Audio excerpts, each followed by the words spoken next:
നമസ്കാരം മാന്യ പ്രേക്ഷകരെ, വലിയ സ്നേഹ നമസ്കാരം. നമ്മളൊക്കെ കഴിഞ്ഞ ദിവസങ്ങളിലൊക്കെ കണ്ടുകൊണ്ടിരിക്കുകയാണ് ഭാരതം എന്ന് പറയുന്ന നമ്മുടെ ഒരു മഹാരാജ്യം. ആ രാജ്യത്തിനെതിരെ പല രീതിയിൽ രാജ്യദ്രോഹികളുടെ എതിർപ്പുകളും അതല്ലെങ്കിൽ ആക്രമണങ്ങളും ഒക്കെ കണ്ടുകൊണ്ടിരിക്കുന്ന നമ്മൾ കണ്ടു. നമ്മുടെ അയൽ രാജ്യമായിരുന്ന ബംഗ്ലാദേശിൽ നടന്നുകൊണ്ടിരിക്കുന്ന വളരെ ക്രൂരതയോട് കൂടിയിട്ടുള്ള പെരുമാറ്റങ്ങളും പ്രവർത്തികളും സംഭവങ്ങളും എല്ലാം കണ്ടു. അത്തരത്തിൽ ഭാരതത്തിലെ അടുത്തത് നരേന്ദ്രമോദിജിയാണ് എന്ന് പറയുന്ന രീതിയിലുള്ള ഇസ്ലാമിക ജിഹാദിസ്റ്റുകളുടെയൊക്കെ ആ ഒരു ജൽപ്പനങ്ങളും നമ്മൾ കേട്ടു. ഇന്ന് 78ാമത് സ്വാതന്ത്ര്യ ദിനം ആഘോഷിക്കുന്ന നമ്മൾക്ക് മുൻപിലേക്ക് വലിയൊരു വിപത്തായി തന്നെ നമ്മുടെ മുൻപിലേക്ക് ലോകത്തിനൊന്നടങ്കമുള്ള വലിയ ശത്രുക്കളായി തന്നെ പലരും വളർന്നു വരുന്ന ആ ഒരു സാഹചര്യത്തിലൂടെ പോയിക്കൊണ്ടിരിക്കുന്ന ഈ നാളുകളിൽ കൃത്യമായിട്ട് നമ്മൾ ചർച്ചയ്ക്ക് എടുക്കുന്നത് ഭാരതത്തിനെതിരെ രാജ്യദ്രോഹികൾ ഏതൊക്കെ രീതിയിലാണ് ഇനി പടപുരുതാൻ വേണ്ടി വരുന്നത്, ജിഹാദിന് വരുന്നത് എന്ന വിഷയം തന്നെയാണ്. അതിലേക്ക് കൃത്യമായിട്ട് നമ്മുടെ അഡ്വക്കേറ്റ് ജയസൂര്യൻ സാർ നമ്മുടെ വിശിഷ്ട അതിഥിയായിട്ട് എത്തിയിട്ടുണ്ട്. സാർ, നമ്മുടെ ചാനലിലേക്ക് സ്വാഗതം. സർ, ഒരുപാട് പേരുകൾ നമ്മളിങ്ങനെ കേൾക്കുകയാണ്. ഹിഡൻബർഗ്, മറ്റേ ബർഗ്, പിന്നെ അതുപോലെ ബംഗ്ലാദേശ് സംഭവ വികാസങ്ങൾ, ഇങ്ങനെ ഒരുപാട് രീതിയിൽ കേൾക്കുന്നു. കോൺഗ്രസിന്റെ സമുന്നത നേതാക്കൾ പോലും പലരും ഇന്ത്യക്കെതിരെ, അതായത് നരേന്ദ്രമോദിക്കാണ് അടുത്ത ഭീഷണി ബംഗ്ലാദേശ് പോലെ എന്നുള്ള ജൽപ്പനങ്ങളൊക്കെ നടത്തുന്നു. എങ്ങനെയാണ് സർ ഇതിന്റെ ആത്യന്തികമായിട്ട് സാറിന്റെ ഒരു നിരീക്ഷണം വരുന്നത്? അതായത് ഭാരതം ഇന്ന് ലോകത്തിന്റെ മുഴുവൻ ലക്ഷ്യ സ്ഥാനമാണ്. ലോകത്ത് ഒരു 10 വർഷം മുമ്പ്, അതായത് നരേന്ദ്രമോദി വരുന്നതിന് മുൻപ്, ലോകത്തെ 11ാമത്തെ സാമ്പത്തിക ശക്തിയായിരുന്ന ഭാരതം ഇന്ന് 5ാമത്തെ സ്ഥാനത്തേക്ക് വന്നു. അടുത്ത ഏതാനും വർഷങ്ങൾക്കുള്ളിൽ അത് 3ാം സ്ഥാനത്തേക്ക് വരും എന്നുള്ളത് ഉറപ്പായി കഴിഞ്ഞു. ലോകത്തെ ഏറ്റവും വേഗത്തിൽ വളരുന്ന 8% വളർച്ചാ നിരക്കുള്ള ഒരേ ഒരു എക്കണോമി അത് ഭാരതമാണ്.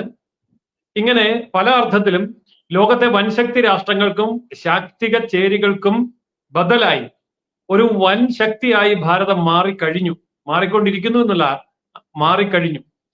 ഈ ലോകത്തെ ഏറ്റവും ശക്തനായ ഒരു നേതാവും ഭാരതത്തിനുണ്ട്.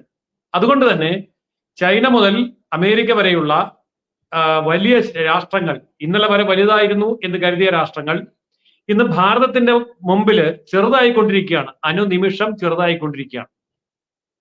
ബ്രിട്ടൻ നമ്മുടെ പിന്നിലായി, ജർമ്മനി നമ്മുടെ പിന്നിലായി, അങ്ങനെ പല രാജ്യങ്ങളും നമ്മുടെ പിന്നിലായി കഴിയുമ്പോൾ ഇനി നമ്മുടെ മുന്നിൽ എന്നുള്ളത് അമേരിക്കയും ചൈനയും മാത്രമാണ്. ബാക്കി എല്ലാ രാജ്യങ്ങളും ഭാരതത്തിന്റെ പിന്നിലാണ്.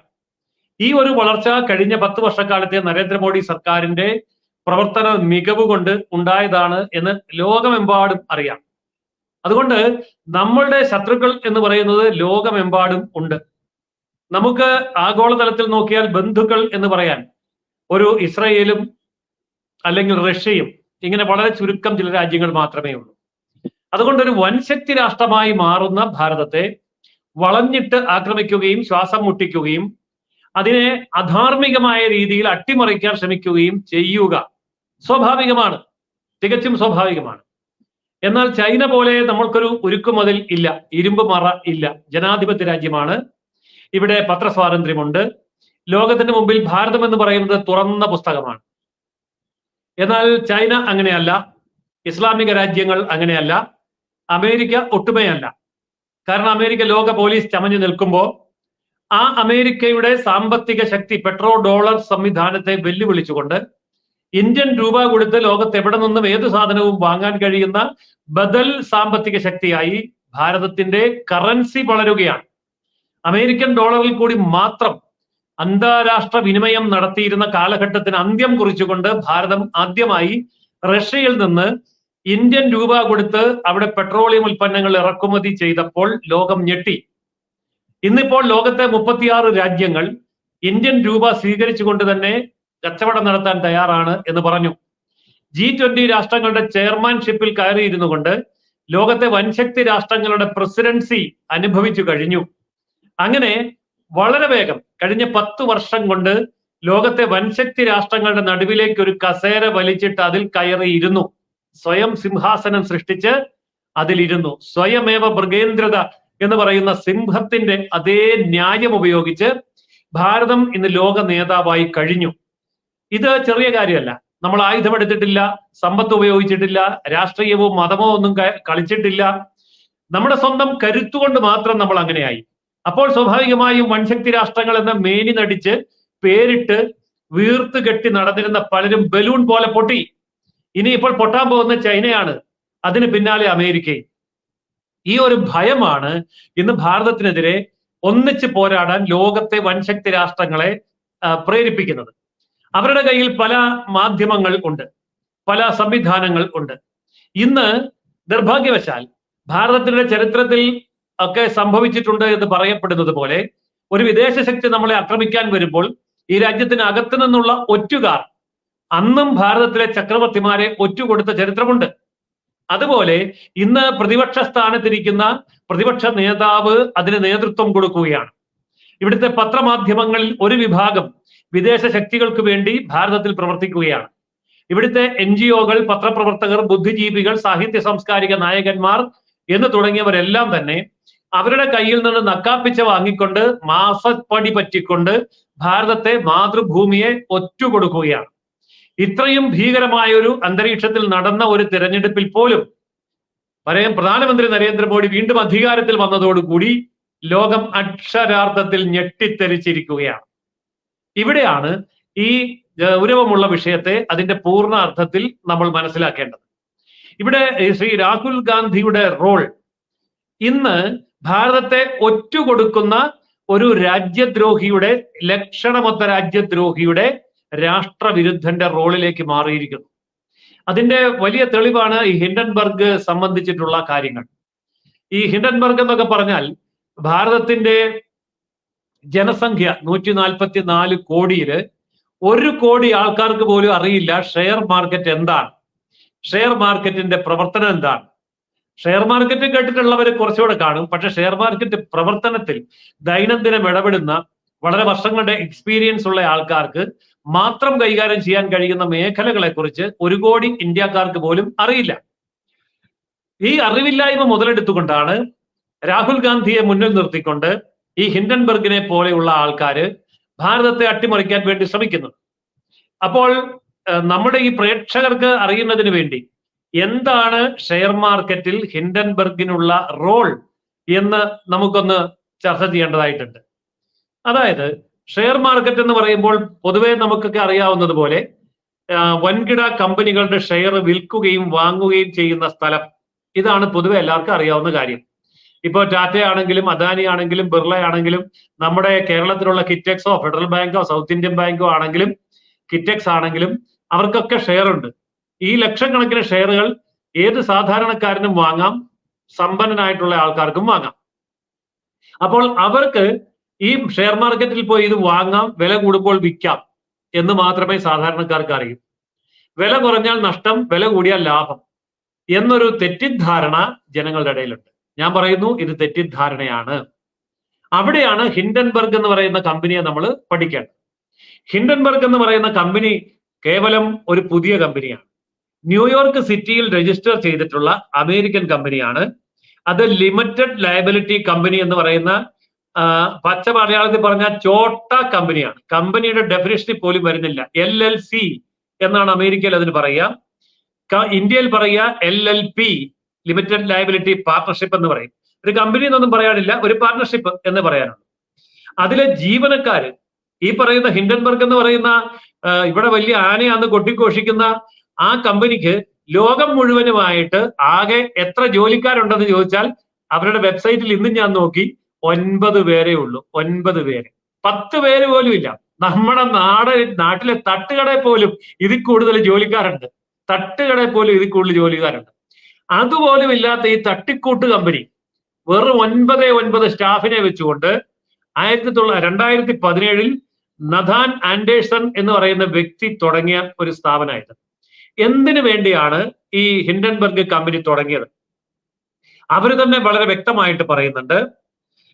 റിസർച്ച് കമ്പനിയാണ് ഇത്. ഏത് കാര്യത്തിലാണ് റിസർച്ച് നടത്തുന്നത്? ഷോർട്ട് സെല്ലിംഗ് റിസർച്ച് ആണ് നടത്തുന്നത്. ഇപ്പൊ നമ്മൾ ഇത്രയും പറഞ്ഞത് എല്ലാവർക്കും മനസ്സിലാവും. പക്ഷെ ഷോർട്ട് സെല്ലിംഗ് എന്ന് പറഞ്ഞാൽ എന്താണ്? ഈ ഷോർട്ട് സെല്ലിംഗ് എന്ന് പറഞ്ഞാൽ ഷെയർ മാർക്കറ്റ് ഇടിയുമ്പോൾ ലാഭമുണ്ടാക്കുന്ന പദ്ധതിക്കാണ് ഷോർട്ട് സെല്ലിംഗ് എന്ന് പറയും. എല്ലാവരും പറയും ഷെയർ മാർക്കറ്റ് കയറുമ്പോൾ ഇത്ര ലക്ഷം കോടി രൂപ നേട്ടമുണ്ടായി, ഷെയർ മാർക്കറ്റ് ഇടിയുമ്പോൾ പറയും ഇത്ര ലക്ഷം കോടി രൂപ നഷ്ടമുണ്ടായി. ഈ നേട്ടവും നഷ്ടവുമെല്ലാം കേവലം ഊഹക്കച്ചവടത്തിലെ കണക്കുകൾ മാത്രമാണ്. യാഥാർത്ഥ്യവുമായിട്ട് യാതൊരു ബന്ധവും അതിനില്ല.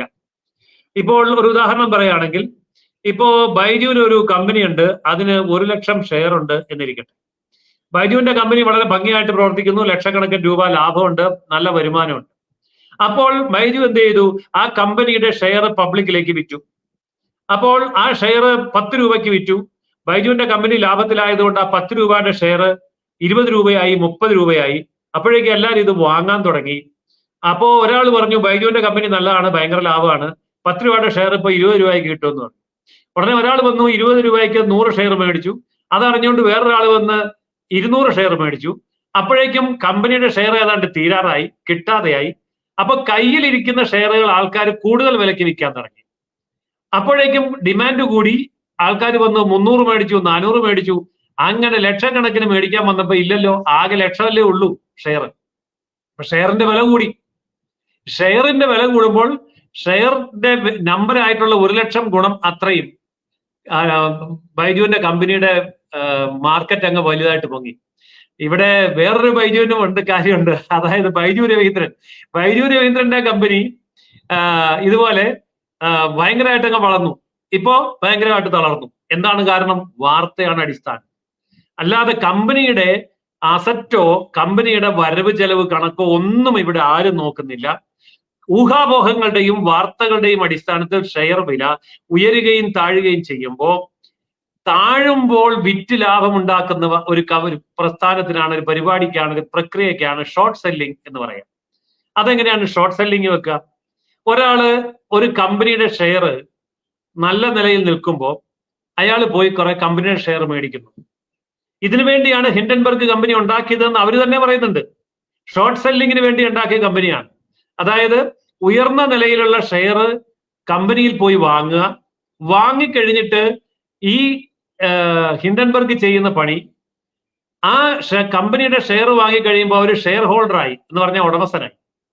അപ്പൊ ഷെയർ ഹോൾഡർക്ക് കമ്പനിക്കെതിരെ ഷെയർ ഹോൾഡ് ചെയ്യുന്നു എന്നുള്ള, അതായത് ഷെയർ കൈവശം വെച്ചിരിക്കുന്നു എന്നുള്ള നിയമപരമായ അവകാശം വെച്ചുകൊണ്ട് കേസ് കൊടുക്കാം, അതുപോലെ തന്നെ പ്രസ്താവനകൾ ഇറക്കാം, അതുപോലെ തന്നെ റിസർച്ച് നടത്താം. അപ്പോൾ ഇയാൾ എന്ത് ചെയ്യും? നല്ല നിലയിൽ പ്രവർത്തിക്കുന്ന കമ്പനിയുടെ ഷെയർ മേടിക്കും. ഉദാഹരണത്തിന് ഇവിടെ വന്നു അദാനിയുടെ ഷെയർ മേടിച്ചു. എന്നിട്ട് അദാനിയുടെ ഷെയർ മേടിച്ചു കഴിയുമ്പോൾ നമുക്ക് അദാനിയുടെ ഫുൾ ഡീറ്റെയിൽസ് കിട്ടും, വാർഷിക റിപ്പോർട്ട് കിട്ടും. കമ്പനിയുടെ വാർഷിക റിപ്പോർട്ട് കിട്ടി. ഉടനെ വാർഷിക റിപ്പോർട്ടിൽ ചില കാര്യങ്ങളിൽ അവ്യക്തതയുണ്ട് എന്ന് പറഞ്ഞ് ഇയാളുടെ ഈ 9 അംഗ ഉദ്യോഗസ്ഥന്മാരെ വെച്ച് ഒരു അന്വേഷണം നടത്തി എന്നൊക്കെ പറഞ്ഞിട്ട് ഒരു റിപ്പോർട്ട് ഉണ്ടാകും. എന്നിട്ട് ഈ റിപ്പോർട്ട് പുറത്തു വിടുന്നതിന് മുമ്പ് പത്രങ്ങൾക്ക് ലീക്ക് ചെയ്ത് കൊടുക്കും. ഇതാ അദാനി കമ്പനിയിലെ ഷെയർ എനിക്കുണ്ട്, ആ ഷെയറിന്റെ അടിസ്ഥാനത്തിൽ ഞാൻ നടത്തിയ അന്വേഷണത്തിൽ ഞെട്ടിക്കുന്ന ചില വസ്തുതകൾ 10-ാം തീയതി ഞാൻ പുറത്തുവിടും. ഇതാണ് ആദ്യത്തെ വാർത്ത. ഞെട്ടിക്കുന്ന ചില വസ്തുതകൾ 10-ാം തീയതി പുറത്തുവിടും. ഉടനെ ആൾക്കാർ ഞെട്ടാൻ തയ്യാറായിട്ടിരിക്കുക, ഇയാൾ എന്താണ് പറയാൻ പോകുന്നത്. അപ്പോൾ അയാള് 10-ാം തീയതി പുറത്തുവിടുകയാണ്, കമ്പനിയുടെ അക്കൗണ്ട്സ്, ഓഡിറ്റിങ്, കണക്ക്, വരവ്, ചെലവ് ഒന്നും ശരിയല്ല, ഈ കമ്പനി ഉടനെ പൊളിയാൻ പോവാണ്. ഇതാണ് അയാൾ ഞെട്ടിക്കുന്ന കണക്ക് പുറത്തുവിടുന്നത്. ഉടനെ ഇതിനെക്കുറിച്ച് ഒന്നും അറിയാൻ മേലാത്ത ആൾക്കാർ, ഒരാൾ 100 ഷെയർ ഉണ്ടായിരുന്ന വിറ്റു, ഉടനെ അടുത്ത ആൾ 1000 ഷെയർ ഉണ്ടായിരുന്ന വിറ്റു, അടുത്ത ആൾ 10,000 ഷെയർ വിറ്റു. പെട്ടെന്ന് കമ്പനിയുടെ ഷെയർ അങ്ങോട്ട് താന്നു. ഇത് മനഃപൂർവ്വം താക്കുന്നതാണ്. എന്തിനു വേണ്ടിയാ താക്കുന്നത്? ഇവിടെയാണ് ഷോർട്ട് സെല്ലിംഗ് എന്ന് പറയുന്ന വാക്ക് നമ്മൾ മനസ്സിലാക്കേണ്ടത്. കയ്യിൽ ഷെയർ ഇല്ലാതെ കമ്പനിയുടെ ഷെയർ വിൽക്കാം. ഇത് സാധാരണക്കാരന് പറഞ്ഞാൽ മനസ്സിലാവില്ല. ഷോർട്ട് സെല്ലിംഗ് എന്നാണ് ഇതിന് പറയുക. ഇപ്പോ അദാനി കമ്പനിയിൽ എനിക്ക് ഷെയർ ഇല്ല, അല്ലെങ്കിൽ ബൈജുവിന് ഷെയർ ഇല്ല. പക്ഷെ ബൈജുവോ ഞാനോ തീരുമാനിക്കുന്നു അദാനി കമ്പനിയുടെ 1,00,000 ഷെയർ ഞാൻ വിൽക്കുന്നു. എന്നിട്ട് ഷെയർ ബ്രോക്കറോട് ഞാൻ പറയുന്നു 7 ദിവസത്തിനകം, അല്ലെങ്കിൽ 4 ദിവസത്തിനകം, അല്ലെങ്കിൽ ഇത്ര എന്തോ ആ ദിവസത്തിനകം ഞാൻ ഈ ഷെയർ നിങ്ങൾക്ക് തന്നുകൊള്ളാം. ഇപ്പോൾ ഞാൻ 1000 രൂപ വിലയുള്ള 1,00,000 ഷെയർ വിൽക്കുന്നു. എന്റെ കയ്യിൽ സാധനം ഇല്ല, പക്ഷെ 7 ദിവസം ഞാൻ തരും എന്ന് പറഞ്ഞിട്ടാണ് ഷോർട്ട് സെല്ലിംഗ് നടത്തുന്നത്. അങ്ങനെ ഞാൻ 1,00,000 ഷെയർ വിറ്റ് കഴിയുമ്പോൾ എനിക്കിത് മേടിച്ചല്ലേ പറ്റൂ. ഈ പറഞ്ഞ ദിവസത്തിനുള്ളിൽ മേടിച്ച് ഈ ആളിന് കൊടുത്തല്ലേ പറ്റൂ. അതിനിടയ്ക്ക് ഞാൻ ഈ കമ്പനിക്കെതിരെ ഒരു റിപ്പോർട്ട് പബ്ലിഷ് ചെയ്യുന്നു. എന്റെ കയ്യിൽ ഷെയർ ഇല്ല, പക്ഷെ ഞാൻ ഷെയർ വിറ്റു, അതുകൊണ്ട് എനിക്ക് 1,00,000 ഷെയർ മേടിച്ച് കൊടുത്തേ പറ്റുള്ളൂ. അതിന് സ്ക്വയർ ചെയ്യാന്നൊക്കെ പറഞ്ഞ് ചില സാങ്കേതിക പദങ്ങളുണ്ട്, അത് സാധാരണക്കാർക്ക് പറഞ്ഞാൽ മനസ്സിലാവാത്തതുകൊണ്ട് ഞാൻ അത് പറയുന്നില്ല. പക്ഷെ എന്റെ കയ്യിൽ ഇല്ലാത്ത ഷെയർ വിറ്റു, ഞാൻ ഒരു ഷെയറിന് 1000 രൂപയ്ക്കാണ് വിറ്റത്, പക്ഷേ വില കുറയുകയാണെങ്കിൽ എനിക്കിത് 500-നോ 800-നോ ഒക്കെ കിട്ടിയാൽ ഭയങ്കര ലാഭമാണ്. അപ്പൊ ഞാൻ എന്ത് ചെയ്തു, ഒരു റിപ്പോർട്ടൊക്കെ പബ്ലിഷ് ചെയ്തു. ആ റിപ്പോർട്ട് പബ്ലിഷ് ചെയ്തു, ഇതാ കമ്പനി പൊട്ടാൻ പോകുന്നു, കമ്പനി പൊളിയാൻ പോകുന്നു, കമ്പനി ആകപ്പാടെ അലമ്പാണ്, അലങ്കോലമാണ്, ഞാൻ കമ്പനിക്കെതിരെ കേസ് കൊടുത്തിരിക്കുന്നു. എവിടെയാ കേസ് കൊടുത്തത്? സെബിയിൽ കേസ് കൊടുത്തു, കോടതി കേസ് കൊടുത്തു, പത്രത്തിൽ വാർത്ത വന്നു. ഈ പത്രക്കാർക്കെല്ലാം പൈസ കൊടുക്കും, പത്രക്കാരെല്ലാം എഴുതി മൂപ്പിക്കും, ചാനലുകാർക്കൊക്കെ പൈസ കൊടുക്കും. ഈ പൈസ എവിടുന്നാ വരുന്നതെന്നുള്ളത് ഞാൻ വ്യക്തമായിട്ട് പറഞ്ഞു തരാം. എന്റെ കണക്കുണ്ട്, കൃത്യമായ കണക്കുണ്ട്. എന്നിട്ട് ചാനലുകാരും പത്രക്കാരും പറയുന്നു, ഇതാ അദാനി കമ്പനി പൊളിയാൻ പോകുന്നു, പൂട്ടാൻ പോകുന്നു, ഹിൻഡൻബർഗ് റിപ്പോർട്ട് ഇതാ 10-ാം തീയതി പുറത്തുവിടാൻ പോകുന്നു. ഉള്ളവരെല്ലാം അദാനിയുടെ ഷെയർ വിൽക്കാൻ തുടങ്ങി. ഷെയറിന്റെ വില താന്നു. 1000 രൂപ ഷെയർ വില ഉണ്ടായിരുന്നത് 900-ആയി, 800-ആയി, 600-ആയി, 500 ആകുമ്പോഴത്തേക്ക് എന്ത് ചെയ്യും? ഇവൻ പോയി 1000-ന് വിറ്റ ഷെയർ 500-ന് മേടിക്കും. ഇതാരും അറിയല, ഇതൊരു പത്രക്കാരനും പറയുകയല്ല, അവരാരും അന്വേഷിക്കാനും പോവുകയല്ല. അങ്ങനെ വരുമ്പോൾ ഇയാൾക്ക് കിട്ടുന്ന ലാഭത്തിനാണ് ഷോർട്ട് സെല്ലിംഗ് പ്രോഫിറ്റ് എന്ന് പറയുക. ഇതൊക്കെ സാധാരണക്കാരന് പറഞ്ഞാൽ മനസ്സിലാകുന്ന കാര്യമല്ല. അങ്ങനെ ഈ ഹിൻഡൻബർഗ് കമ്പനി അദാനി കമ്പനിയുടെ ഷെയർ ഷോർട്ട് സെല്ലിംഗ് നടത്തിയപ്പോൾ അയാൾക്ക് കിട്ടിയ ലാഭം 8,39,46,600 കോടി രൂപയാണ്. അത്രയും വലിയ തുകയാണ് ഇയാൾക്ക് കിട്ടിയത്. അപ്പോ അത്രയും ഡോളർ, അതായത് 8,39,46,600 ഇയാൾക്ക് ലാഭം കിട്ടുമ്പോ ഇന്ത്യൻ രൂപയിൽ പറഞ്ഞാൽ 33,87,86,400 രൂപ ഇയാൾക്ക് ഒരു സെക്കൻഡ് സമയം കൊണ്ട് ലാഭം കിട്ടി. ഒരു സെക്കൻഡ് എന്നുള്ളത് വേണമെങ്കിൽ 1 മണിക്കൂറിനോ 1 ദിവസമെന്നോ ഒരാഴ്ചയെന്നോ എടുത്തോളൂ. പക്ഷെ ഈ കണക്ക് കൃത്യമായ കണക്കാണ്. അതായത് 33,57,86,400 രൂപ ഈ ഹിൻഡൻബർഗ് കമ്പനിക്ക് ലാഭം കിട്ടി. ആൻഡേഴ്സൺ എന്ന് പറയുന്ന ആളിന് ലാഭം കിട്ടി. 33 കോടി കിട്ടുന്നതിൽ 2-3 കോടി ഇന്ത്യയിലെ ചാനലുകാർക്കും പത്രക്കാർക്കും വിതരണം ചെയ്തു കഴിഞ്ഞാൽ അവർ എഴുതി മൂപ്പിച്ചോളുകയല്ലേ. അതോടൊപ്പം തന്നെ ഇവിടെ രാഷ്ട്രീയ നേതൃത്വം കളിക്കുന്ന ആൾക്കാർക്ക് ഇതിനകത്ത് എന്താ ലാഭം എന്നറിയാമോ? രാഹുൽ ഗാന്ധിക്ക് ഇതിനകത്ത് ലാഭമുണ്ട്. രാഹുൽ ഗാന്ധിക്ക് കിട്ടിയ ലാഭം എത്രയാന്ന് ചോദിച്ചാൽ 46,50,000 രൂപ രാഹുൽ ഗാന്ധിക്ക് ഈ കളിയിൽ ലാഭം കിട്ടി. അദാനിയുടെ ഷെയർ തൊടാതെ തന്നെ. അതെങ്ങനെയാണ് അദാനിയുടെ ഷെയർ തൊടാതെ അദാനിയുടെ ഷെയർ ഇടിയുമ്പോൾ ലാഭം കിട്ടുന്നത്? അതായത് മുൻനിര ഓഹരികൾ ഇടിഞ്ഞാൽ അതിന് തൊട്ട് പുറകിൽ നിൽക്കുന്ന ഓഹരികളും ഇടിയും. അതെങ്ങനെയാന്ന് ചോദിച്ചാൽ, നമ്മൾ മുന്നിൽ പോകുന്ന ഒരു വാഹനം നിർത്തിയാൽ പുറകെ വരുന്ന വാഹനമൊക്കെ നിർത്തേണ്ടി വരും. മുന്നിൽ പോകുന്ന വാഹനം സ്ലോ ആയാൽ പുറകെ വരുന്ന വാഹനം സ്ലോ ആകേണ്ടി വരും എന്ന് പറഞ്ഞ പോലെ ഒരു മാർക്കറ്റ് ട്രെൻഡാണ്. ഈ ട്രെൻഡില് താഴേക്ക് വീണ് കഴിഞ്ഞിട്ട് മാർക്കറ്റ് ഡൗൺ ആയി നിൽക്കുമ്പോൾ എന്ത് ചെയ്യാം? ഇവർക്ക് വാങ്ങിക്കാം. രാഹുൽ ഗാന്ധി അങ്ങനെ വാങ്ങിച്ചു. ഏതൊക്കെ കമ്പനിയുടെ ഷെയർ ആണെന്ന് കൃത്യമായിട്ട് പറയാം.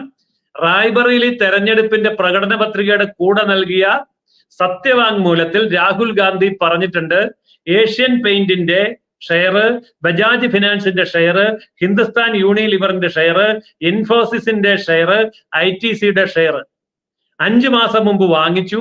വാങ്ങിച്ചത് 4,33,00,000 രൂപയ്ക്ക്. ഈ പറഞ്ഞ ഹിൻഡൻബർഗ് ബഹളം എല്ലാം കഴിഞ്ഞ് ഇത് വിറ്റപ്പോ 4,80,00,000 രൂപ ലാഭം കിട്ടി. അദ്ദേഹത്തിന് കിട്ടി, രാഹുൽ ഗാന്ധിക്ക് കിട്ടി.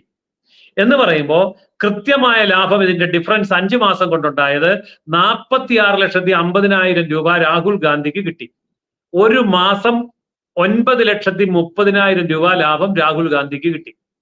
അപ്പോൾ ഇതാണ് ഹിൻഡൻബർഗും രാഹുൽ ഗാന്ധിയും തമ്മിലുള്ള കൂട്ടുകച്ചവടത്തിന്റെ കണക്ക് സഹിതമാണ് ഞാൻ പറയുന്നത്. ഇതൊക്കെ ഇവിടെ നമുക്ക് ഷെയർ മാർക്കറ്റിൽ പോയി അന്വേഷിച്ചാൽ രേഖാമൂലം കിട്ടുന്ന കാര്യമാണ്. അപ്പോൾ ഇത് സാധാരണ ഒരു ഇന്ത്യക്കാരനോട് പറഞ്ഞു മനസ്സിലാക്കാൻ പറ്റുമോ? മനസ്സിലാക്കാൻ പറ്റില്ല.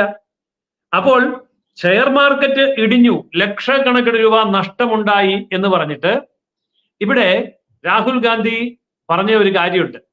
അതായത് പാർലമെന്റ് കൂടുമ്പോൾ ഞാൻ ഈ വിഷയം പാർലമെന്റിൽ ഉന്നയിക്കും, പാർലമെന്റ് ആഞ്ഞടിക്കും എന്നൊക്കെ പറഞ്ഞു.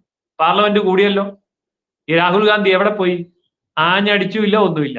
8 ലക്ഷം കോടി രൂപ, 6 ലക്ഷം കോടി രൂപ ഇന്ത്യയിലെ നിക്ഷേപകർക്ക് നഷ്ടം ഉണ്ടായി എന്ന് പറഞ്ഞു. ഇന്ന് ആ നഷ്ടത്തെക്കുറിച്ച് എന്താ രാഹുൽ ഗാന്ധി പറയാത്തത്? കാരണം രാഹുൽ ഗാന്ധിക്ക് തന്നെ ഉണ്ടായിരിക്കുന്ന ലാഭം ഇത്രയും വലിയ ലാഭമാണ്. അപ്പോൾ പിന്നെ ബാക്കിയുള്ളവനെ കുറിച്ച് പറഞ്ഞ കള്ളം. എന്നാൽ ഇവിടുത്തെ മാധ്യമങ്ങൾ, ഇവിടുത്തെ പത്രങ്ങൾ, ഇവിടുത്തെ സാങ്കേതിക വിദഗ്ധന്മാർ ഇതെന്തുകൊണ്ട് രാഹുൽ ഗാന്ധിയോട് തിരിച്ചു ചോദിക്കുന്നില്ല? രാജ്യത്തിന്റെ നിർണായകമായ തെരഞ്ഞെടുപ്പ് നടക്കുന്ന സമയത്ത് ഇതേപോലെ ഒരു അട്ടിമറിക്ക് താങ്കൾ ശ്രമിച്ചിട്ട് ഇന്നിപ്പോൾ യാതൊരു പരുക്കും പറ്റാതെ ശക്തമായി തിരിച്ചു വന്നിരിക്കുന്ന ഇന്ത്യൻ മാർക്കറ്റിനെ കുറിച്ച് താങ്കൾ ഇപ്പോൾ എന്താ മിണ്ടാത്തത് എന്ന ചോദ്യം ആരും ചോദിക്കുന്നില്ല. എന്താ കാരണം? അവർക്ക് ആവശ്യത്തിന് പണം കിട്ടിയിട്ടുണ്ട്. അപ്പോൾ അവരും പ്രതികരിക്കില്ല. ഇതാണ് ഈ ഹിൻഡൻബർഗ് എന്ന് പറയുന്ന സംഭവത്തിന്റെ പുറകിലുള്ള യഥാർത്ഥ സത്യം. അവർ കൃത്യമായി പറയുന്നുണ്ട്, ഷോർട്ട് സെല്ലിംഗ് കമ്പനിയാണ് ഞങ്ങൾ. ഞങ്ങളുടെ ഉദ്ദേശം എന്തെന്നാൽ ഇല്ലാത്ത ഷെയർ വിറ്റ് ആ കമ്പനിക്കെതിരെ ആരോപണം ഉന്നയിച്ച് ആ കമ്പനിയുടെ മാർക്കറ്റ് തകർത്ത് വില താഴുമ്പോൾ ആ ഷെയർ വാങ്ങിച്ച് ലാഭം ഉണ്ടാക്കുന്ന ഷോർട്ട് സെല്ലിംഗ് കമ്പനിയാണ് ഞങ്ങൾ എന്നവർ കൃത്യമായിട്ട് അച്ചടിച്ച് വെച്ചിട്ടുണ്ട്, പറഞ്ഞിട്ടുണ്ട്. അതുകൊണ്ട് ഷെയർ മാർക്കറ്റുമായി ബന്ധപ്പെട്ട് നിൽക്കുന്നവർക്ക് ഈ കാര്യങ്ങൾ വളരെ വ്യക്തമായി മനസ്സിലാവും. സെബി ഈ വിഷയം ആദ്യമൊന്നും മൈൻഡ് ചെയ്തില്ല. അവസാനം ഇത് ഇവിടുത്തെ ജനങ്ങളെ പരിഭ്രാന്തരാക്കുന്നു എന്ന് കണ്ടപ്പോൾ സെബി ശക്തമായി പ്രതികരിക്കാൻ തുടങ്ങി. അങ്ങനെ പ്രതികരിക്കുമ്പോൾ സെബിയുടെ ചെയർപേഴ്സൺ ആയിട്ടുള്ള മാധുരി പുരി ബൂഞ്ച് അവരെ പ്രതിസ്ഥാനത്ത് നിർത്തിക്കൊണ്ട് അവർക്ക് ഈ പറഞ്ഞ പല കമ്പനികളുമായിട്ട് ബന്ധമുണ്ട് എന്നൊക്കെ പറഞ്ഞ ആരോപണം കൊണ്ടുവന്നു. അത് തെളിയിക്കാൻ അവർ വെല്ലുവിളിച്ചപ്പോ ആരോപണം പിൻവലിക്കുന്നു, ആരോപണം ഇട്ടിട്ട് ഓടി. എന്നിട്ട് ഇന്ത്യയിലെ കോടതിയിൽ കൊണ്ടുപോയി കേസ് കൊടുത്ത ഈ പറയുന്ന നഥാൻ ആൻഡേഴ്സൺ എന്ന് പറയുന്ന ആ വ്യക്തി, അതായത് ഹിൻഡൻബർഗിന്റെ ഉടമസ്ഥൻ, ആ ഉടമസ്ഥനോട് ഇന്ത്യയിലെ സുപ്രീം കോടതി ചോദിച്ചു, നിങ്ങൾ പറയുന്ന ആരോപണങ്ങൾക്ക് തെളിവ് കൊണ്ടുവരൂ. ഇന്ത്യൻ സുപ്രീം കോടതി ചോദിച്ചപ്പോൾ ഇയാളെ തെളിവില്ല, ഇയാൾ വീണ്ടും ആരോപണം കൊണ്ട് നിൽക്കുകയാണ്. അപ്പൊ കോടതി പറഞ്ഞു പോയി പണി നോക്കാൻ പറഞ്ഞു. കേന്ദ്ര ഗവൺമെന്റ് പ്രതികരിക്കുന്നില്ല എന്നെല്ലാം പറഞ്ഞ് പല ആൾക്കാരും കേന്ദ്ര ഗവൺമെന്റിനെ കുത്താൻ നോക്കി.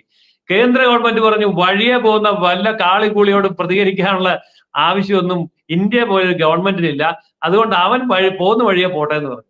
ഇത്രയും ആയപ്പോഴേക്കും ഇന്ത്യയിലെ ജനങ്ങൾക്ക് മനസ്സിലായി ഇതൊരു ഉഡായിപ്പ് തട്ടിപ്പ് പരിപാടിയാണ്. അതിന് ചൂട്ടുപിടിക്കാനും അതിന്റെ കൂടെ നിന്ന് ലാഭമുണ്ടാക്കാനും രാഹുൽ ഗാന്ധിയെ പോലെയുള്ള ഒരു കളിപ്പാവയെ സായിപ്പന്മാർക്ക് കിട്ടി. അതാണ് ഇതിൽ നിന്ന് നമുക്ക് മനസ്സിലാക്കേണ്ട പാഠം. അറിയാം, ഇത്തരത്തിൽ ഇപ്പോ നരേന്ദ്രമോദിജിയെ അട്ടിമറിക്കുക എന്നത് മാത്രം ലക്ഷ്യം വെച്ചുകൊണ്ട്, അതായത് നമ്മളെല്ലാവരും കേൾക്കുന്നതാണ് ആജീവനാന്ത പ്രധാനമന്ത്രിയാണ് ഈ രാഹുൽ ഗാന്ധി എന്നുള്ളത്, അല്ലെങ്കിൽ രാഹുൽ ഗണ്ഡി എന്നുള്ളത്. ഇയാൾക്ക് ആജീവനാന്ത പ്രധാനി പട്ടം കിട്ടിയിട്ടുള്ള ഈ നാട്ടിൽ ഒരു പക്ഷേ അധികാരം യാതൊരു വിധത്തിലും കിട്ടിയിട്ടില്ല എന്നുണ്ടെങ്കിൽ സംഭവിക്കുക എന്തൊക്കെ ആയിരിക്കും എന്നുള്ളത് സാധാരണക്കാർക്ക് മനസ്സിലാവുന്ന ഭാഷയിൽ എങ്ങനെയാണ് നമ്മൾ പറഞ്ഞു കൊടുക്കുക. കാരണം ഇതൊക്കെ അതിന്റെ ഒരു രീതിയാണല്ലോ. ഏത് രീതിയിലും ഈ സർക്കാരിനെ, രാജ്യത്തെ ഇകഴ്ത്തി കാണിക്കുക, തകർക്കാൻ വേണ്ടി കാണിക്കുക. ഇപ്പൊ ബംഗ്ലാദേശിൽ കണ്ടത് നമ്മൾ തന്നെ അത് തന്നെയാണ്. ബംഗ്ലാദേശിനെ പോലെ ഭാരതത്തെ മാറ്റിയെടുക്കാൻ പറ്റുമെന്നുള്ള ഒരു ആത്മവിശ്വാസമൊക്കെ ഉണ്ട് ഇവർക്ക്. അപ്പോൾ അത് സാധാരണക്കാർക്ക് മനസ്സിലാക്കുന്ന ഭാഷയിൽ എങ്ങനെയാണ് ഭാരതത്തെ ഇത്തരത്തിൽ ആക്രമിക്കാൻ പറ്റുക ഇവർക്ക്? അതായത് വളരെ എളുപ്പത്തിൽ പറയാം, നമ്മുടെ നരേന്ദ്രമോദിജിയെ പ്രധാനമന്ത്രി ആകുന്നതിന് മുൻപ് ഇന്ത്യയിലെ ഒരു പ്രധാനമന്ത്രിയോ പ്രസിഡന്റോ കേന്ദ്രമന്ത്രിയോ വിദേശത്തേക്ക് പോയി എന്നൊരു വാർത്ത വന്നാൽ പിറ്റേ ദിവസം വരുന്ന വാർത്ത ഇതായിരിക്കും: ജപ്പാനിൽ പോയി 5 ലക്ഷം കോടി ഡോളർ വായ്പ ചോദിച്ചു, അമേരിക്കയിൽ പോയി 15 ലക്ഷം കോടി രൂപ വായ്പ ചോദിച്ചു, ബ്രിട്ടനിൽ പോയി 30 ലക്ഷം കോടി രൂപ തരാവോ എന്ന് ചോദിച്ചു. ഡോളറിലാണ് ചോദിക്കുന്നതെന്ന് മാത്രം. അപ്പോൾ എല്ലാവർക്കും വലിയ സന്തോഷമാണ്. കാരണം അവിടെ വന്ന് കടം മേടിച്ചു കഴിഞ്ഞാൽ, എഗ്രിമെന്റ് ഒപ്പിട്ട് കഴിഞ്ഞാൽ ബ്ലേഡ് കമ്പനിയുടെ കയ്യിൽ നിന്ന് പണം വാങ്ങിക്കുന്നതിന്റെ അവസ്ഥയാണ്. പിന്നെ അവൻ പറയുന്ന പോലെയാണ് കാര്യങ്ങൾ. ഒരിക്കൽ ചന്ദ്രശേഖരൻ എന്ന് പറയുന്ന ഒരു പ്രധാനമന്ത്രി ഭരിച്ച കാലത്ത് ഇന്ത്യയിലെ ഖജനാവിലെ സ്വർണം 400 ടണ്ണോ മറ്റോ ആണെന്നാണ് എൻ്റെ ഒരു ഓർമ്മ. അത് ബ്രിട്ടനിലെ ബാങ്കിൽ കൊണ്ടുപോയി നേരിട്ട് പണയം വെക്കേണ്ട ഗതികേട് ഭാരതത്തിലുണ്ടായി. ഇങ്ങനെ ഗതികെട്ട പ്രധാനമന്ത്രിമാര്, ധനകാര്യമന്ത്രിമാരെയാണ് ലോകം കണ്ടത്. എന്നാൽ ഇപ്പോഴോ മുൻപുണ്ടായിരുന്ന പ്രധാനമന്ത്രിമാരുടെ കാലത്ത് വാങ്ങിച്ച കടം തിരിച്ചു കൊടുക്കുകയും അവിടെയൊക്കെ ലോക്കറിൽ സൂക്ഷിച്ചിരുന്ന ടൺ കണക്കിന്, 100 കണക്കിന് ടൺ സ്വർണം തിരിച്ചു കൊണ്ടുവന്ന് സ്വന്തം ഖജനാവിൽ വെക്കുകയും ചെയ്ത ഒരു പ്രധാനമന്ത്രി വന്നു. അങ്ങനെ വരുമ്പോൾ ലോകത്തിന്റെ മുമ്പിൽ ഇന്ന് ഇന്ത്യ അടിമയല്ല എന്ന് മാത്രമല്ല, ഇന്നൊരു വലിയ സാമ്പത്തിക ശക്തിയായിട്ട് വളരുകയും ചെയ്യുകയാണ്. ഇങ്ങനെ വരുമ്പോൾ ഈ രാജ്യത്തെ തകർക്കുക എന്നുള്ളത് അവരുടെ അജണ്ടയാണ്. അതിനുവേണ്ടി ഉയർന്നു വരുന്ന സമ്പദ് വ്യവസ്ഥകൾക്കിടയിൽ അവർ പ്രശ്നങ്ങൾ ഉണ്ടാക്കും. ഇപ്പോൾ 65% ജനങ്ങളുടെ വോട്ട് മേടിച്ച് അധികാരത്തിൽ വന്ന നമ്മുടെ ബംഗാളിലെ ഭരണാധികാരികൾ ജനാധിപത്യ രീതിയിൽ വന്നതാണ്. അങ്ങനെ അവിടെ അധികാരത്തിൽ വന്ന ആ ഭരണാധികാരിയെ മാറ്റിയിട്ട് ഇപ്പോൾ അവിടെ ആരാണ് അധികാരത്തിൽ വന്നിരിക്കുന്നത്? മുഹമ്മദ് യൂനുസ് ഇടക്കാല ഗവൺമെന്റിന്റെ തലവനാണ്. നൊബേൽ പ്രൈസ് കിട്ടിയ ആളാണ്. എന്തിനാ നൊബേൽ പ്രൈസ് കിട്ടിയത്? സമാധാനത്തിനുള്ള നൊബേൽ പ്രൈസ് കിട്ടിയ ആള് കഴിഞ്ഞ ആഗസ്റ്റ് 8-ാം തീയതി 16 മന്ത്രിമാരുമായിട്ട് സത്യപ്രതിജ്ഞ ചെയ്ത് മുഹമ്മദ് യൂനുസ് ബംഗ്ലാദേശിന്റെ ഭരണാധികാരിയായി. ഇയാൾക്ക് എത്ര ശതമാനം വോട്ടിന്റെ പിന്തുണയുണ്ട്? ഇയാൾ ഏത് ജനാധിപത്യ മാർഗത്തിലാണ് വന്നത്? ആരും ചോദിക്കുന്നില്ലല്ലോ. അപ്പോൾ അവിടെ പട്ടാള അട്ടിമറിയിലൂടെ അധികാരത്തിൽ വരുന്നത് സമാധാനത്തിന് നോബൽ പ്രൈസ് കിട്ടിയ മുഹമ്മദ് യൂനുസാണ്. അപ്പൊ പാശ്ചാത്യ ശക്തികൾ, അമേരിക്ക അടക്കമുള്ള ശക്തികൾ സ്വീഡിഷ് അക്കാഡമിയുടെ പേര് വെച്ച് ഇതുപോലെയുള്ള അട്ടിമറി ഭീകരന്മാരെ സമാധാനത്തിന്റെ നോബൽ പ്രൈസ് വിന്നറാണെന്നൊക്കെ പറഞ്ഞ് ജനപിന്തുണ ഉണ്ടാക്കിയെടുത്തിട്ട് അയാളെ മുൻനിർത്തിക്കൊണ്ട് പട്ടാള അട്ടിമറി നടത്തുകയാണ്. ഇതേ അട്ടിമറി വളർന്നു വരുന്ന ഭാരതത്തിനെതിരെ നടത്താനും ഇവര് ശ്രമിക്കേണ്ടായി. ഇന്ത്യയിലെ കർഷക സമരങ്ങൾ എന്ന് പറയുന്നത് എന്താണ്? ഗവൺമെന്റിനെ അട്ടിമറിക്കാൻ വേണ്ടിയുള്ള നീക്കം തന്നെ. ആ കർഷക സമരങ്ങളിൽ വരുന്നത് ആരാ? കോടീശ്വരന്മാരാ. എന്തുകൊണ്ടാണ് സാധാരണ കർഷകൻ സമരത്തിന് പോകാത്തെ? കോടീശ്വരന്മാരാ. അപ്പൊ കർഷക സമരം നടക്കുന്നു. അത് അവിടെ നടത്തുന്നത് വിദ്യാർത്ഥി സമര. ഈ സമരത്തിന്റെ ലക്ഷ്യം എന്തായിരുന്നു എന്നുള്ളത് നമ്മളൊന്ന് നോക്കിയാൽ മനസ്സിലാവും. അപ്പോൾ ആദ്യം പറഞ്ഞു ഷെയ്ഖ് ഹസീന പുറത്തു പോകണം, അവരെ അധികാരത്തിൽ നിന്ന് പുറത്താക്കണം, കൊട്ടാരം ഞങ്ങൾ പിടിച്ചെടുക്കും. അപ്പോൾ ഷെയ്ഖ് ഹസീന പുറത്തു പോയാൽ എല്ലാം തീർന്നു, അതാണ് ഞങ്ങളുടെ അന്തിമ ലക്ഷ്യം എന്ന് പറഞ്ഞു. ഷെയ്ഖ് ഹസീന രാജ്യം വിട്ടോടി, രാജ്യത്തില്ല. അവർ ഇന്ത്യയിൽ അഭയം പ്രാപിച്ചു. എന്താ സമരം നിർത്താത്തെ? അപ്പൊ ഷെയ്ഖ് ഹസീനയെ പുറത്താക്കിയാൽ മതിയെങ്കിൽ പുറത്താക്കിയെന്ന് മാത്രമല്ല, അവർ രാജ്യം വിടുകയും ചെയ്തു. എന്നിട്ട് സമരം എന്താ നിർത്താത്തെ? സമരം തുടരുക. അപ്പൊ സമരത്തിന്റെ ലക്ഷ്യം വേറെന്തോ ആയിരുന്നു. ഈ വേറെന്തോ എന്ന് പറയുന്നത് എന്താണ്? അവിടുത്തെ ന്യൂനപക്ഷ മതവിഭാഗങ്ങളെ ഒന്നുകിൽ കൊന്നെടുക്കുക, അല്ലെങ്കിൽ മതം മാറ്റുക. ഇതാണ് അവിടുത്തെ ലക്ഷ്യം. ഇതിന്റെ പിറകിൽ അമേരിക്കയാണെന്ന് ഷെയ്ഖ് ഹസീന വ്യക്തമായി പറഞ്ഞിട്ടുണ്ട്. അപ്പോ അമേരിക്കയോട് കൃത്യമായി ഷെയ്ഖ് ഹസീന പറഞ്ഞ കാര്യം, അമേരിക്ക ഒരു കാര്യം ഷെയ്ഖ് ഹസീനയോട് ആവശ്യപ്പെട്ടു. ധാക്ക തീരത്ത് നിന്ന് 9 കിലോമീറ്റർ ഉള്ളിൽ കടലിൽ കിടക്കുന്ന മാർട്ടിൻ ദ്വീപ് എന്ന് പറയുന്ന ദ്വീപ് അമേരിക്കയ്ക്ക് സൈനിക താവളം ഉണ്ടാക്കാൻ വിട്ടുകൊടുക്കണം. ഷെയ്ഖ് ഹസീന പറഞ്ഞു പറ്റില്ല, അത് ഞങ്ങളുടെ ആഭ്യന്തര അധികാരമാണ്. അപ്പോൾ എന്തിനാണ് ഈ ദ്വീപ് വിട്ടുകൊടുക്കുന്നത്? ചൈനയ്ക്കെതിരെ പടയൊരുക്കം നടത്താനാണ്. അതിന്റെ കൂടെ ബംഗ്ലാദേശിനെ ഞങ്ങൾ രക്ഷിച്ചോളാം എന്നൊരു വാചകം കൂടെയുണ്ട്. അങ്ങനെ ഇവര് രക്ഷിച്ചോളാം എന്ന് പറഞ്ഞ രാജ്യങ്ങളെ അമേരിക്ക രക്ഷിക്കാമെന്ന് പറഞ്ഞ് ഏത് രാജ്യത്തെയാണ് രക്ഷിച്ചിട്ടുള്ളത്? അതും നമ്മൾ പഠിക്കേണ്ട ഒരു വിഷയം തന്നെ. അപ്പോൾ ഷെയ്ഖ് ഹസീന അമേരിക്കക്കെതിരായിട്ടുള്ള നിലപാടെടുത്തു. ഈ സെന്റ് മാർട്ടിൻ ദ്വീപ് വിട്ടു തരില്ല എന്ന് പറഞ്ഞു. അങ്ങനെ സെന്റ് മാർട്ടിൻ ദ്വീപ് വിട്ടു തരില്ല എന്നുണ്ടെങ്കിൽ ഞങ്ങളുടെ സൈനിക താല്പര്യങ്ങൾ ബംഗാൾ ഉൾക്കടലിൽ സാധിക്കുന്നില്ല എങ്കിൽ അങ്ങനെ ഒരു ഭരണാധികാരി അവിടെ വേണ്ട, അവർ തീരുമാനിച്ചു. ആ ഭരണാധികാരിക്കെതിരെ അപ്പോഴുള്ള ഒരു സംവരണ നിയമം ഉപയോഗിച്ചുകൊണ്ട് വിദ്യാർത്ഥി പ്രക്ഷോഭം ആരംഭിച്ചു. ആ സംവരണ നിയമം ഇവർ പെട്ടെന്ന് പിൻവലിച്ചു. പെട്ടെന്ന് പിൻവലിച്ചിട്ട് അവർ പറഞ്ഞു കോടതി പറയുന്ന പോലെ ചെയ്യാം. അപ്പൊ കോടതി പറഞ്ഞു 30% സംവരണം വേണ്ട, 5% മതി. അപ്പോഴേ ഷെയ്ഖ് ഹസീന പറഞ്ഞു ശരി, കോടതി പറഞ്ഞിരിക്കുന്നു, ഞങ്ങൾ അംഗീകരിച്ചിരിക്കുന്നു, സംവരണം വേണ്ട. സംവരണം വേണ്ട, പിൻവലിച്ചു എന്ന് പറഞ്ഞിട്ടും സമരം അവിടെ നിൽക്കുകയാണ്. ഇതേ അട്ടിമറിയാണ് കർഷക നിയമങ്ങൾ പിൻവലിക്കണം എന്ന് പറഞ്ഞുകൊണ്ട് ഇന്ത്യയിൽ നടത്തിയത്.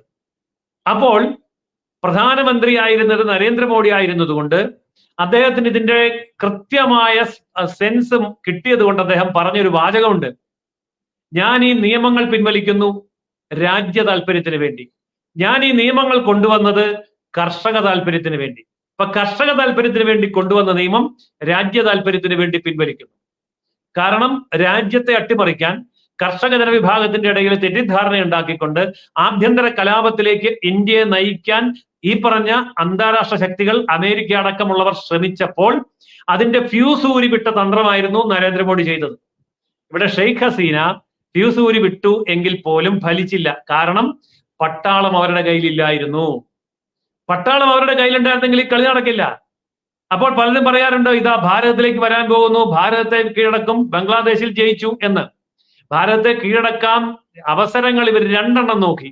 ഒന്ന്, കർഷക സമരം പാളിപ്പോയി, പരാജയപ്പെട്ടു പോയി. രണ്ട്, തെരഞ്ഞെടുപ്പ്. ഈ തെരഞ്ഞെടുപ്പിൽ സാക്ഷാൽ നരേന്ദ്രമോദിയെ തന്നെ അട്ടിമറിക്കാവുന്ന എല്ലാ കരുനീക്കങ്ങളും നടത്തി ഭൂരിപക്ഷമില്ലാതെ താഴെ പോകുമെന്ന് കരുതി. പക്ഷെ ഭൂരിപക്ഷത്തോടു കൂടി തിരിച്ചു വന്നു. അതുകൊണ്ട് ഒരു കാര്യം ഉറപ്പാണ്, ഇനി മേലാൽ ഇവരുടെ ഒരു കളിയും ഭാരതത്തിന്റെ മണ്ണിൽ വച്ച് പുറപ്പിക്കില്ല. ഭാരതത്തിന്റെ മണ്ണിൽ നടക്കാനും പോകുന്നില്ല. കാരണം ഭാരതം ബംഗ്ലാദേശ് അല്ല. ബംഗ്ലാദേശിൽ അവാമി ലീഗ് എന്ന് പറയുന്ന ഷെയ്ഖ് ഹസീനയുടെ പാർട്ടിക്ക് അവർക്ക് പിന്തുണ കൊടുക്കാൻ കഴിയുമായിരുന്നില്ല. അതിനുള്ള ബഹുജന അടിത്തറ അവർക്ക് ഉണ്ടെങ്കിൽ പോലും പട്ടാളത്തിന്റെ പിന്തുണ ഉണ്ടായിരുന്നില്ല. അപ്പോൾ ആ പട്ടാളത്തിനെ ഉപയോഗിക്കാൻ സാധിച്ചു. പക്ഷെ ഇന്ത്യൻ പട്ടാളത്തെ അമേരിക്കയ്ക്ക് വിലക്കെടുക്കാൻ കഴിയില്ല. ഇന്ത്യയില് ഈ ഒരു പപ്പുവിനെ വിലക്കെടുക്കാൻ പറ്റും, കുറെ പത്രങ്ങളെയും ചാനലുകളെയും വിലക്കെടുക്കാൻ പറ്റും. പക്ഷെ ഇന്ന് എത്ര പത്രങ്ങളെയും എത്ര ചാനലുകളെയും എത്ര പ്രതിപക്ഷ നേതാക്കളെയും അമേരിക്ക അടക്കമുള്ളവർ വിലക്കെടുത്താൽ പോലും ഭാരതം അതിന്റെയൊക്കെ അപ്പുറത്ത് കളിക്കാൻ കഴിയുന്ന കളി അറിയുന്ന ആശാനാണ് ഇപ്പോ ഇന്ത്യ ഭരിക്കുന്നത്. അതുകൊണ്ട് ഇവരുടെ ഈ അട്ടിമറി നീക്കം ഭാരതത്തിൽ വിജയിക്കില്ല. മറ്റേത് രാജ്യത്തും ചിലപ്പോൾ വിജയിച്ചു എന്ന് വരും, ഈവൻ ചൈനയിൽ പോലും. പക്ഷെ ഇവിടെ വിജയിക്കില്ല. സർ, നമ്മൾക്കറിയാം നമ്മുടെ അതിർത്തി രാജ്യങ്ങളിൽ ഇത്തരത്തിൽ ഇങ്ങനെ പട്ടാള ഭരണം ഉപയോഗിച്ചിട്ടാണെങ്കിലും മറ്റേതൊരു തരത്തിൽ അട്ടിമറി നടത്തിയിട്ടാണെങ്കിലും പിടിച്ചെടുക്കുക വഴി നമ്മൾക്ക് വരുന്ന ഒരുപാട് ദോഷങ്ങളുണ്ട്. കാരണം നമ്മുടെ എന്താ പറയാ, നമ്മുടെ നാട്ടിലെ ആളുകൾ നിഷ്കളങ്കരായിട്ടുള്ള ആളുകളുടെ വിചാരം അത് ആ രാജ്യത്തെ മാത്രം ബാധിക്കുന്ന ഒരു കേസാണ്, എന്തിനാണ് അതിൽ നമ്മൾ ഇടപെടുന്നത്, അവിടുത്തെ ഹിന്ദുക്കൾ അവരെ കൊല്ലുന്നുണ്ടെങ്കിൽ അവര് നാട്ടുകാരാണ്, എന്തിനാ നമ്മൾ ഇടപെടുന്നത് എന്ന് വളരെ ലാളിത്യ ബോധത്തോടു കൂടി സംസാരിക്കുന്ന ആളുകളുണ്ട്. എങ്ങനെയാണ് ഭാരതത്തെ പോലെയുള്ള ഒരു രാജ്യത്തിന് ഈ ബംഗ്ലാദേശ് ആയാലും അഫ്ഗാനിസ്ഥാൻ ആയാലും പാകിസ്ഥാൻ ആയാലും ഇത്തരം രാജ്യങ്ങളിലൂടെ വരാനുള്ള ഭീഷണികൾ എന്തൊക്കെയാണ്, അത് സാധാരണ ജനങ്ങൾക്ക് ബോധ്യമാവാൻ വേണ്ടി? കാരണം നമ്മുടെ ആളുകൾ ഇപ്പോഴും വിശ്വസിച്ചിരിക്കുക അത് അതാത് രാജ്യങ്ങൾക്ക് മാത്രമേ ബാധിക്കുകയുള്ളൂ എന്നുള്ളത്. പക്ഷെ എങ്ങനെയാണ് നമ്മളെ കൂടി അത് ബാധിക്കുക സർ? അതായത് നല്ല ഒരു വേനൽക്കാലം സങ്കല്പിക്കുക. നമുക്കൊരു തോട്ടമുണ്ട് എന്ന് സങ്കല്പിക്കുക. നമ്മുടെ വീടിന് ചുറ്റും ഒരു തോട്ടമുണ്ട്. നമ്മുടെ തോട്ടത്തിന് അപ്പുറത്തൊരു അതിർത്തിയുണ്ട്. ആ അതിർത്തിക്ക് അപ്പുറം വേറെ തോട്ടങ്ങളുണ്ട്. നമ്മുടെ അതിർത്തിക്ക് അപ്പുറത്തുള്ള തോട്ടത്തിന് തീ പിടിച്ചാൽ തീർച്ചയായിട്ടും ആ തീ നമ്മുടെ തോട്ടത്തിലേക്ക് പടരും. അതിനെ നമുക്ക് യാതൊരു രീതിയിലും പ്രതിരോധിക്കാൻ പറ്റില്ല. അപ്പൊ നമ്മൾ പറയും ഫയർ ബെൽറ്റ് ഉണ്ട്, നമ്മൾ അവിടെ നോക്കി നിൽക്കുന്നുണ്ട്. പക്ഷെ കാട്ടുതീ പടരുന്നത് എങ്ങനെയെന്നാൽ ആകാശത്തൂടെയാണ്. ഞാൻ കാട്ടുതീയിലൊക്കെ പെട്ടിട്ട് അനുഭവം ഉള്ളതുകൊണ്ട് പറയാണ്, അങ്ങേയറ്റത്ത് കത്തുന്ന തീ ആകാശത്തേക്ക് ഉയർന്ന് പറന്നു വന്നിട്ട് നമ്മുടെ വീടിന്റെയോ അല്ലെങ്കിൽ പറമ്പിന്റെയോ കൃഷിയുടെയോ മുകളിൽ വീണാൽ അവിടെ കത്തും. ഈ പറഞ്ഞ പോലെ ബംഗ്ലാദേശിൽ ഉണ്ടാകുന്ന കലാപം ഭാരതത്തെ നേരിട്ട് ബാധിക്കും. അതായത് ബംഗ്ലാദേശില് 33% ഹിന്ദുക്കൾ ഉണ്ടായിരുന്നു സ്വാതന്ത്ര്യം കിട്ടുമ്പോൾ, അതായത് 47. പക്ഷെ ഇന്ന് ആ 33% ഉണ്ടായിരുന്ന ഹിന്ദു കേവലം 7% കുറഞ്ഞു. ബാക്കിയുള്ളവർ മരിച്ചുപോയതൊന്നല്ല, ഒന്നെങ്കിൽ കൊന്നുകളഞ്ഞു അല്ലെങ്കിൽ മതം മാറ്റി. ഇപ്പോൾ അവിടെ എന്താ സംഭവിക്കുന്നത്? ലക്ഷക്കണക്കിന് ആൾക്കാര് അവിടെ ആക്രമിക്കപ്പെട്ടുകൊണ്ടിരിക്കുകയാണ്. കോടിക്കണക്കിന് രൂപ കൊള്ളയടിക്കുന്നു. ആ ലക്ഷക്കണക്കിന് ഹിന്ദു വീടുകൾ നശിപ്പിക്കുന്നു, ക്ഷേത്രങ്ങൾ നശിപ്പിക്കുന്നു, ആൾക്കാരെ കൊന്ന് പരസ്യമായിട്ട് കെട്ടിത്തൂക്കുന്നു. അപ്പോൾ ഹിന്ദു വംശഹത്യ കൂട്ടക്കൊല നടന്നുകൊണ്ടിരിക്കുക. ഇവിടെ ആർക്കും പ്രതിഷേധമൊന്നുമില്ലല്ലോ. ഇവിടെ ആർക്കും മെഴുകുതിരിയും കത്തിക്കണ്ട, പ്രകടനം നടത്തണ്ട, സേവ് ഗാസ എന്നൊക്കെ പറഞ്ഞ് നടന്നവന്മാർക്ക് ഈ സംഭവം കണ്ടതായിട്ട് പോലും തോന്നുന്നില്ല. കാരണം ഇവിടെ ചത്തു വീഴുന്നതും ആക്രമിക്കപ്പെടുന്നത് ഹിന്ദുവാ. അവൻ ചത്തോട്ടെ, അവൻ ഹിന്ദു അല്ലേ. മുസ്ലിമിനെ തൊടുമ്പോൾ മാത്രമേ ഇവിടെ മതേതരത്വം വ്രണപ്പെടുകയുള്ളൂ. ഏതായാലും അവിടെ നിന്ന് അതിർത്തി കടന്ന് ധാരാളം പേര് ഭാരതത്തിലേക്ക് പലായനം ചെയ്ത് തുടങ്ങിയിട്ടുണ്ട്. ഇങ്ങനെ വരുന്ന ആൾക്കാര് മുഴുവൻ ഹിന്ദുക്കളല്ല. അതിനകത്ത് റോഹിംഗ്യൻ മുസ്ലിം കാണും, ജമാഅത്തെ ഇസ്ലാമിയുടെ ഭടന്മാര് കാണും, വിധ്വംസക ശക്തികൾ കാണും. ഇവരൊക്കെ തന്നെ അഭയാർത്ഥികളായിട്ട് ഭാരതത്തിലേക്ക് വരുമ്പോ ഇവരൊക്കെ ഹിന്ദുക്കളാണോ അല്ലയോ എന്ന് നമുക്ക് വേർതിരിച്ച് നോക്കാൻ പറ്റില്ല. ഇത് ഭാരതത്തിന്റെ അകത്തേക്ക് കടന്നു വന്ന് ഇവിടെയും വിധ്വംസക പ്രവർത്തനങ്ങൾ തുടങ്ങും. ഇതാണ് പ്രത്യക്ഷമായിട്ട് നമുക്ക് ആദ്യമായിട്ട് വരാൻ പോകുന്ന ഒരു കാര്യം. രണ്ടാമത്തേത്, ഇപ്പോൾ അവിടെ ഇരിക്കുന്ന മുഹമ്മദ് യൂനൂസിന്റെ പാവ ഗവൺമെന്റിനെ ഉപയോഗിച്ചുകൊണ്ട് അമേരിക്കയുടെയും അവരുടെ കൂടെയുള്ള രാജ്യങ്ങളും ഈ ബംഗ്ലാദേശിൽ സൈനിക താവളങ്ങൾ സ്ഥാപിക്കും. അങ്ങനെ സൈനിക താവളങ്ങൾ സ്ഥാപിച്ചു കഴിഞ്ഞാൽ അവിടുത്തെ നിരീക്ഷണ സംവിധാനങ്ങളും എല്ലാം ഉപയോഗിച്ചുകൊണ്ട് ഭാരതത്തിന്റെ അകത്ത് കയറി കിടക്കുന്ന ഒരു രാജ്യമാണെന്ന് ഓർക്കണം. ഈ ബംഗ്ലാദേശ്. പാകിസ്ഥാൻ അങ്ങനെയല്ല, ഒരരികിലാണ് കിടക്കുന്നത്. ഇതങ്ങനെയല്ല, ഇതിന്റെ 3 വശവും സമുദ്രവും കൂടി കൂട്ടിയ 4 വശവും ഭാരതം. അപ്പൊ ഭാരതത്തിന്റെ ഭൂപ്രകൃതിക്ക് ഉള്ളില് കിടക്കുന്ന ഒരു രാജ്യത്ത് അമേരിക്ക അടക്കമുള്ള ഇന്ത്യ വിരുദ്ധര് സൈനിക താവളങ്ങൾ സ്ഥാപിച്ചു കഴിഞ്ഞാൽ ഭാവിയിൽ അവിടെ ഇരുന്നു കൊണ്ട് ഭാരതത്തെ ആക്രമിക്കാൻ അവർക്ക് വളരെ എളുപ്പമായിരിക്കും. ഇതാണ് അമേരിക്ക വെക്കുന്ന ലക്ഷ്യവും.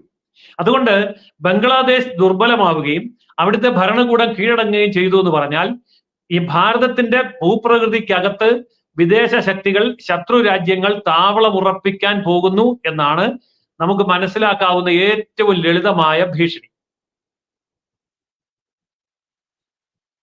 സർ, നമ്മൾക്കറിയാം ഇവിടെ നമ്മൾ പൗരത്വ ഭേദഗതി നിയമത്തെ കുറിച്ച് സൂചിപ്പിക്കാതെ പോയി കഴിഞ്ഞാൽ ഈ ചർച്ച പൂർണ്ണമാവില്ല എന്നുള്ളതാണ് യാഥാർത്ഥ്യം. കാരണം നമ്മൾക്കറിയാം, ഇപ്പൊ ബംഗ്ലാദേശ് ആയാലും അഫ്ഗാനിസ്ഥാനായാലും പാകിസ്ഥാനായാലും അവിടങ്ങളിലെ ന്യൂനപക്ഷങ്ങൾ, അതിലെ ന്യൂനപക്ഷങ്ങൾക്ക് ഇവിടെ പൗരത്വം കൊടുക്കുക, അവർക്ക് സംരക്ഷണം കൊടുക്കുക. ഇപ്പോൾ സാറ് തന്നെ പറഞ്ഞു 33% 1947 വിഭജന സമയത്തുള്ള സമയത്ത് ഇന്നിപ്പോൾ അവിടെ 7% ഹിന്ദുസേ ഉള്ളൂ എന്ന് പറഞ്ഞു.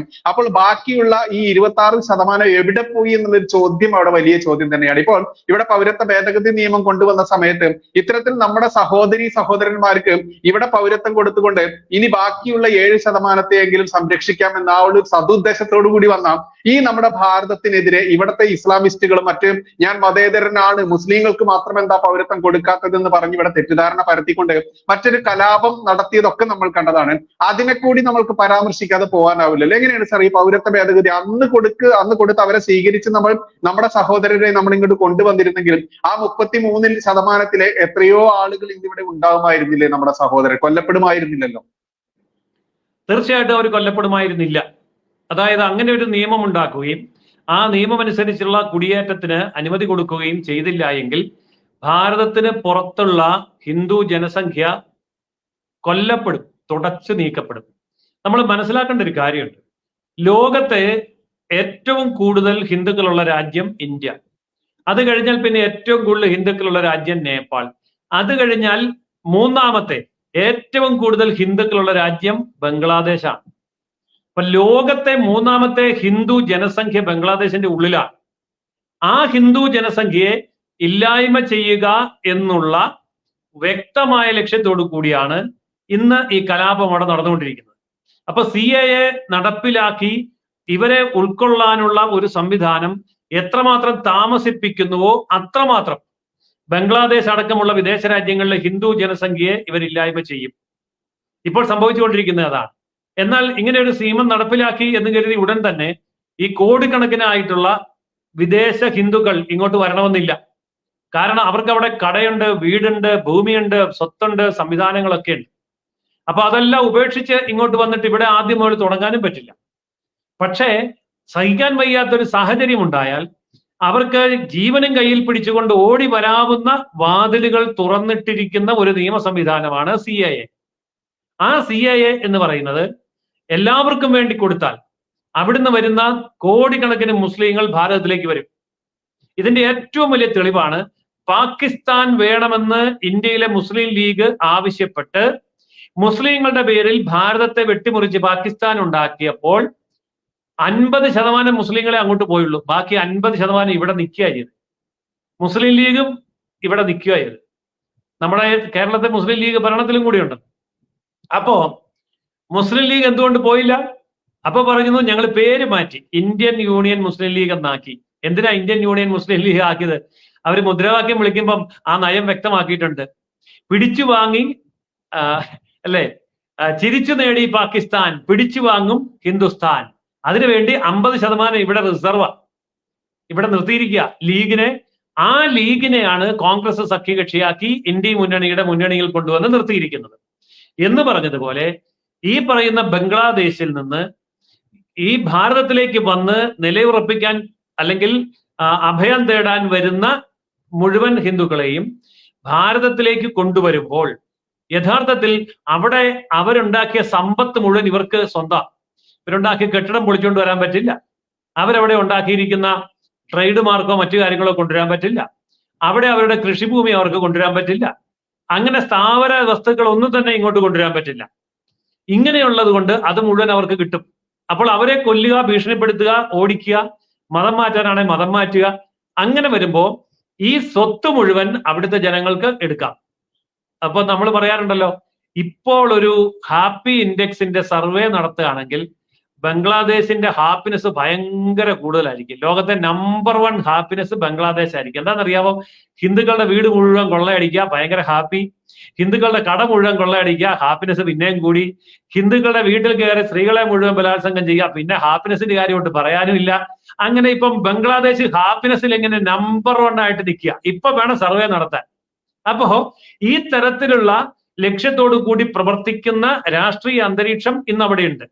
ഈ കലാപം നടക്കുന്നതുകൊണ്ട് എല്ലാവർക്കും പറയാം, അയ്യോ കലാപമല്ലേ, അവിടെ ഗവൺമെന്റ് ഇല്ലല്ലോ, താൽക്കാലിക സംവിധാനമല്ലേ. എന്തിനാ ഈ താൽക്കാലിക സംവിധാനം വെച്ചിരിക്കുന്നതെന്ന് അറിയാമോ? ഈ കോടതി അവധിയുള്ളപ്പോ കെട്ടിടം പൊളിക്കാന്ന് പറഞ്ഞ പരിപാടി നമ്മുടെ നാട്ടിലുണ്ടല്ലോ. അപ്പൊ സർക്കാർ ഇല്ലാത്തപ്പോ ഹിന്ദുക്കളെ കൊല്ലുക, സർക്കാർ ഇല്ലാത്തപ്പോ ഹിന്ദുക്കളെ കൊള്ളയടിക്കുക. എന്നിട്ട് അവസാനം സർക്കാർ വരുമ്പോഴേക്കും ഇപ്പോൾ ഉള്ള 7% എന്ന് പറയുന്നത് 1% ആയിട്ടുണ്ടാവും. ഇതായിരുന്നല്ലോ പാകിസ്ഥാനിൽ നടന്നത്. പാകിസ്ഥാനുമായിട്ട് 2 യുദ്ധം ഉണ്ടായി കഴിഞ്ഞപ്പോ 25% ഉണ്ടായിരുന്ന പാകിസ്ഥാനിലെ ഹിന്ദു ജനസംഖ്യ 1%. ഇത് തന്നെ ഇവിടെ സംഭവിക്കാൻ പോകുന്നത്. എന്നാൽ അവിടെയുള്ള ഹിന്ദുവിന്റെ കാര്യത്തിൽ മറ്റൊരു രാജ്യത്തിരുന്നു കൊണ്ട് രാജ്യാന്തര നിയമങ്ങൾ അംഗീകരിച്ചുകൊണ്ട് മാത്രമേ ഭാരതത്തിന് ചെയ്യാൻ പറ്റുള്ളൂ. അതല്ലാതെ ഇപ്പോൾ എല്ലാവരും ഒക്കെ വികാരജീവികളായിട്ടുള്ള ആൾക്കാരാണ്. ബംഗ്ലാദേശിനെ കയറി യുദ്ധം ചെയ്യണം, പിടിച്ചെടുക്കണം, അടിച്ചു നിരപ്പാക്കണം പറയാനൊക്കെ എളുപ്പമാണ്. പക്ഷേ ബംഗ്ലാദേശ് ഒരു സ്വതന്ത്ര പരമാധികാര രാജ്യമാണ്, നമ്മളോട് യുദ്ധം പ്രഖ്യാപിച്ചിട്ടില്ല. നയതന്ത്രപരമായിട്ടുള്ള യുദ്ധമാണ് ഇപ്പോൾ അവിടെ നടക്കുന്നത്. അതുകൊണ്ട് അതിനെതിരെ അതേ അളവിൽ തന്നെയുള്ള നീക്കങ്ങൾ ഭാരതം നടത്തും എന്നാണ് പ്രതീക്ഷിക്കുന്നത്.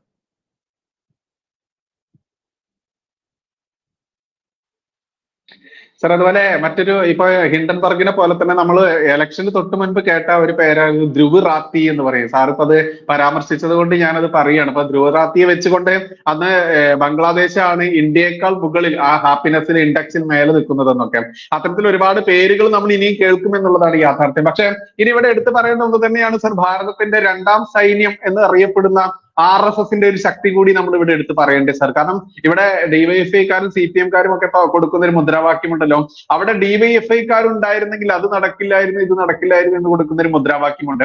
അതേപോലെ നമ്മുടെ RSS എന്ന് പറയുന്ന ഭാരതത്തിന്റെ ആ ഒരു 2ാമത്തെ സൈനിക നിരയെ കൂടി പറയുകയാണെങ്കിൽ എങ്ങനെയായിരിക്കും സാർ? ഇവിടുത്തെ ഇസ്ലാമിക ജിഹാദികളൊക്കെ പറയുന്ന പോലെ മോദിയെ ഞങ്ങൾ ശരിയാക്കും, അത് ശരിയാക്കും, ഭാരതം ഞങ്ങൾ ഇസ്ലാമിക രാജ്യമാക്കും, അതിനൊക്കെ വിഘാതമായിരിക്കുന്ന ഒരു സംഘടന കൂടിയാണോ സർ RSS? അല്ല, കമ്മ്യൂണിസ്റ്റുകാരെ കുറിച്ച് തന്നെ ആദ്യം പറയാം. വെള്ളമുണ്ടെങ്കിലേ മീനുള്ളൂ, ഇടതുണ്ടെങ്കിലേ ഇന്ത്യ ഉള്ളൂ എന്ന് പറഞ്ഞു. ഇപ്പൊ ഇടതില്ല, അതുകൊണ്ട് ഇന്ത്യ ഇല്ല എന്നൊന്നും പറയാൻ പറ്റില്ലല്ലോ. പക്ഷെ വെള്ളം ഉണ്ടെങ്കിലേ മീനുള്ളൂ എന്ന് പറയുന്ന പോലെ ഹിന്ദു ഉണ്ടെങ്കിലേ കമ്മ്യൂണിസം ഉള്ളൂ. എന്തുകൊണ്ടാ പാകിസ്ഥാൻ കമ്മ്യൂണിസ്റ്റ് പാർട്ടി എവിടെ പോയി? ബംഗ്ലാദേശിലെ കമ്മ്യൂണിസ്റ്റ് പാർട്ടി എവിടെ പോയി? അവിടെയൊക്കെ കമ്മ്യൂണിസ്റ്റ് പാർട്ടി ഉണ്ടായിരുന്നല്ലോ. എന്താ ബംഗ്ലാദേശ് ഡിവൈഎഫ്ഐ ഇല്ലാത്ത? എന്താ പാകിസ്ഥാന് ഡിവൈഎഫ്ഐ ഇല്ലാത്ത? ഡിവൈഎഫ്ഐ മാത്രമല്ല, SFI ഇല്ല, CIT ഇല്ല, ഒന്നുമില്ലല്ലോ. അപ്പോ അവിടെയൊക്കെ ഇസ്ലാമിക ഭരണം വന്നു കഴിഞ്ഞാൽ ആദ്യം കൊന്നു തീർക്കുന്നത് കമ്മ്യൂണിസ്റ്റുകാരനെ ആയിരിക്കും. അതാണല്ലോ അവിടുത്തെ ചരിത്രം. അല്ലെങ്കിൽ അതൊക്കെ ബാക്കി വരുമായിരുന്നല്ലോ. പക്ഷെ ഭാരതത്തെ സംബന്ധിച്ചിടത്തോളം ഭാരതം എന്ന് പറയുന്ന രാജ്യത്തിന്റെ ഭരണാധികാരം ഇനി ആരെങ്കിലും പിടിച്ചെടുത്തു എന്ന് തന്നെ ഇരിക്കട്ടെ.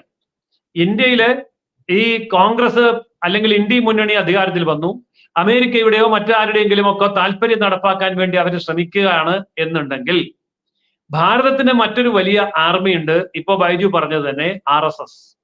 പലരും ചോദിക്കാറുണ്ട്, 1921 മലബാറിൽ ഇതൊക്കെ സംഭവിച്ചത് ഇനിയും ആവർത്തിക്കുമെന്ന് പലരും പറയാറുണ്ട്. ഒന്നും ആവർത്തിക്കാൻ പോകുന്നില്ല. 1921 RSS ഉണ്ടായിട്ടില്ല. അത് കഴിഞ്ഞ് 4 കൊല്ലം കഴിഞ്ഞ് RSS ഉണ്ടായത്. പക്ഷെ ഇന്ന് ഇന്ത്യയിൽ RSSന് ഏറ്റവും ശക്തിയുള്ള ഒരു സ്ഥലമാണ് കേരളം. അതുകൊണ്ട് മലബാർ കലാപമോ 1921 ഇനി കേരളത്തിന്റെ മണ്ണിലല്ല, ഭാരതത്തിന്റെ മണ്ണിൽ ഒരിക്കലും ആവർത്തിക്കാൻ പോകുന്നില്ല. ഇന്ത്യയിലെ 2ാമത്തെ സൈന്യം RSS ലോകത്തെ ഏറ്റവും വലിയ സന്നദ്ധ സംഘടന എന്ന് പറഞ്ഞാൽ കേഡർ സംവിധാനത്തോടു കൂടിയുള്ള, വേണ്ടി വന്നാൽ ഏത് തരത്തിലും ശാരീരികമായിട്ടും ഇറങ്ങി പ്രവർത്തിക്കാൻ സന്നദ്ധതയും സംവിധാനവുമുള്ള ലോകത്തെ ഏറ്റവും വലിയ യുവനിരയാണ് രാഷ്ട്രീയ സ്വയം സേവക സംഘം എന്ന് പറയുന്ന RSS. അതുകൊണ്ട് ഭാരതത്തിനെതിരെ ഒരു അട്ടിമറി ശ്രമം ഉണ്ടാവുകയും നാളെ ഇന്ത്യയുടെ പട്ടാളം, അങ്ങനെ ഒരിക്കലും സംഭവിക്കില്ല, കാരണം പട്ടാളത്തിൽ ഹിന്ദു ഭൂരിപക്ഷമാണ്. ഇനി ഇന്ത്യയുടെ പട്ടാളം തന്നെ ഇന്ത്യൻ ഭരണകൂടത്തെ അട്ടിമറിച്ചുകൊണ്ട് ഭരണം പിടിക്കാമെന്ന് ശ്രമിച്ചാൽ പോലും ഇന്ത്യയിൽ നടക്കാൻ പോകുന്നില്ല. കാരണം പട്ടാളത്തെക്കാൾ വലിയ പട്ടാളം ഇവിടെയുണ്ട്. അതാണ് RSS. അതുകൊണ്ട് ഒരിക്കലും ഇന്ത്യൻ പട്ടാളത്തിന് ഇന്ത്യയിൽ ഒരു പട്ടാള അട്ടിമറി സാധ്യമല്ല. അതുപോലെ തന്നെ ഇന്ത്യയിലെ പ്രതിപക്ഷവും ഇവിടുത്തെ തീവ്രവാദി സംഘടനകളും എത്ര ശക്തമായിട്ട് ഏത് രാജ്യത്തിന്റെ പിൻബലത്തോടു കൂടി എന്തൊക്കെ ആയുധങ്ങളുമായിട്ട് ഇന്ത്യയിൽ ഒരു അട്ടിമറി നടത്താൻ ശ്രമിച്ചാലും അത് നടക്കാൻ പോകുന്നില്ല.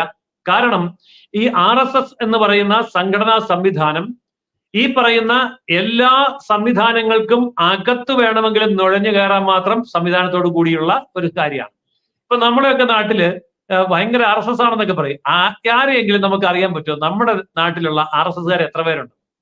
ഇപ്പൊ ഒരു ഗ്രാമം, ഇപ്പൊ ഇത് കേട്ടുകൊണ്ടിരിക്കുന്ന പ്രേക്ഷകരോട് ഞാൻ ചോദിക്കുകയാണ്, നിങ്ങൾ താമസിക്കുന്ന ഗ്രാമത്തിൽ എത്ര RSSകാരുണ്ടെന്ന് നിങ്ങൾക്ക് എണ്ണിയെടുക്കാൻ പറ്റില്ല. എത്ര പോലീസിനെ വേണമെങ്കിൽ എണ്ണിയെടുക്കാം. നിങ്ങളുടെ പോലീസ് സ്റ്റേഷനിൽ എത്ര പോലീസ് ഉണ്ടെന്ന് വേണമെങ്കിൽ നിങ്ങൾക്ക് എണ്ണിയെടുക്കാം. നിങ്ങളുടെ നാട്ടിൽ എത്ര DYFI ഉണ്ടെന്ന് വേണമെങ്കിൽ, SFI ഉണ്ടെന്ന് വേണമെങ്കിൽ, CIT ഉണ്ടെന്ന് വേണമെങ്കിൽ മെമ്പർഷിപ്പ് നോക്കിയിട്ട് എണ്ണിയെടുക്കാം. പക്ഷെ RSSനെ എണ്ണിയെടുക്കാൻ പറ്റിയല്ല. കാരണം RSSന് മെമ്പർഷിപ്പ് ഇല്ല. ഈ മെമ്പർഷിപ്പ് നോക്കിയിട്ട് ആരെ ഇട്ട് പിടിക്കാനും പറ്റില്ല. പക്ഷെ രാജ്യത്തിനൊരു ആവശ്യം വരുമ്പോ ഇവര് സടകുടഞ്ഞെഴുന്നേക്കും. ഇപ്പോ വയനാട് ദുരന്തം ഉണ്ടായി. ക്യാമറ എല്ലാം ഉള്ളിടത്തോളം കാലം അവിടെ DYFI ഉണ്ട്, സന്നദ്ധ സംഘടനകളും ഉണ്ട്, കഞ്ഞി വിതരണവും ഉണ്ട്, എല്ലാം ഉണ്ട്. ക്യാമറ മലയിറങ്ങി കഴിഞ്ഞപ്പം അവിടെ പിന്നെ ആരുണ്ട്? അവിടെ സേവാഭാരതി മാത്രമുണ്ട്. ആ സേവാഭാരതിയുടെ പേരാണ് RSS. അപ്പൊ അവര് ക്യാമറ ഇല്ല എങ്കിലും അവിടെ ഉണ്ടാവും. ജോർജ് കുര്യൻ എന്നൊരു മന്ത്രി ഉണ്ടായിരുന്നല്ലോ, ആ മന്ത്രി പോയപ്പോ ഒരു ക്യാമറയും ഇല്ലായിരുന്നല്ലോ, ആരും ഒന്നും സംപ്രേഷണം ചെയ്തില്ലല്ലോ. അവിടെ സുരേഷ് ഗോപി വന്നില്ല എന്നുള്ള ആക്ഷേപം വന്നു, ജോർജ് കുര്യൻ ഉണ്ടെന്നുള്ള ആരും പറഞ്ഞില്ലല്ലോ. അദ്ദേഹത്തിന്റെ പാരമ്പര്യം ഇത് തന്നെയാണ്. അതുകൊണ്ട് അങ്ങനെ പ്രവർത്തിക്കുന്ന, ഇന്ത്യയിൽ ഒരു ഭരണകൂടമില്ലെങ്കിൽ പോലും ഇന്ത്യയെ മുന്നോട്ട് കൊണ്ടുപോകാൻ കഴിയുന്ന, ഇന്ത്യക്ക് ഒരു പട്ടാളമില്ലെങ്കിൽ പോലും ഇന്ത്യയെ മുന്നോട്ട് കൊണ്ടുപോകാൻ കഴിയുന്ന, ഇന്ത്യയിൽ ഒരു ഖജനാവില്ല, ഇന്ത്യയുടെ ഖജനാവ് മൊത്തം കൊള്ളയടിച്ചുകൊണ്ട് പോയാലും ഇന്ത്യയെ സാമ്പത്തിക ശക്തിയാക്കി നിർത്താൻ കഴിയുന്ന ഒരു സംവിധാനമാണ്. ആർക്കും നിർവചിക്കാനും കണ്ടെത്താനും കഴിയാത്ത അഭൗമമായിട്ടുള്ള ഒരു ശക്തിയാണ് RSS. അതിന്റെ ശക്തി ആക്കിയുള്ളവർ കാണാൻ പോകുന്നേ ഉള്ളൂ.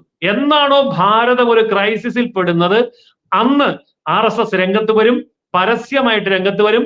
ആഗോള ശക്തികളോട് നേരിട്ട് ഏറ്റുമുട്ടാനുള്ള കരുത്ത് RSSനുണ്ട്. അത് ഭാരതം ക്രൈസിസിൽ പെടുന്ന കാലത്ത് കാണാൻ പോകും. പക്ഷേ RSS ഉള്ളിടത്തോളം കാലം ഭാരതം ക്രൈസിസിൽ പെടാൻ പോകുന്നില്ല എന്നുള്ളത് മറ്റൊരു കാര്യം. ഇതാണ് RSSന്റെ സ്വരൂപം.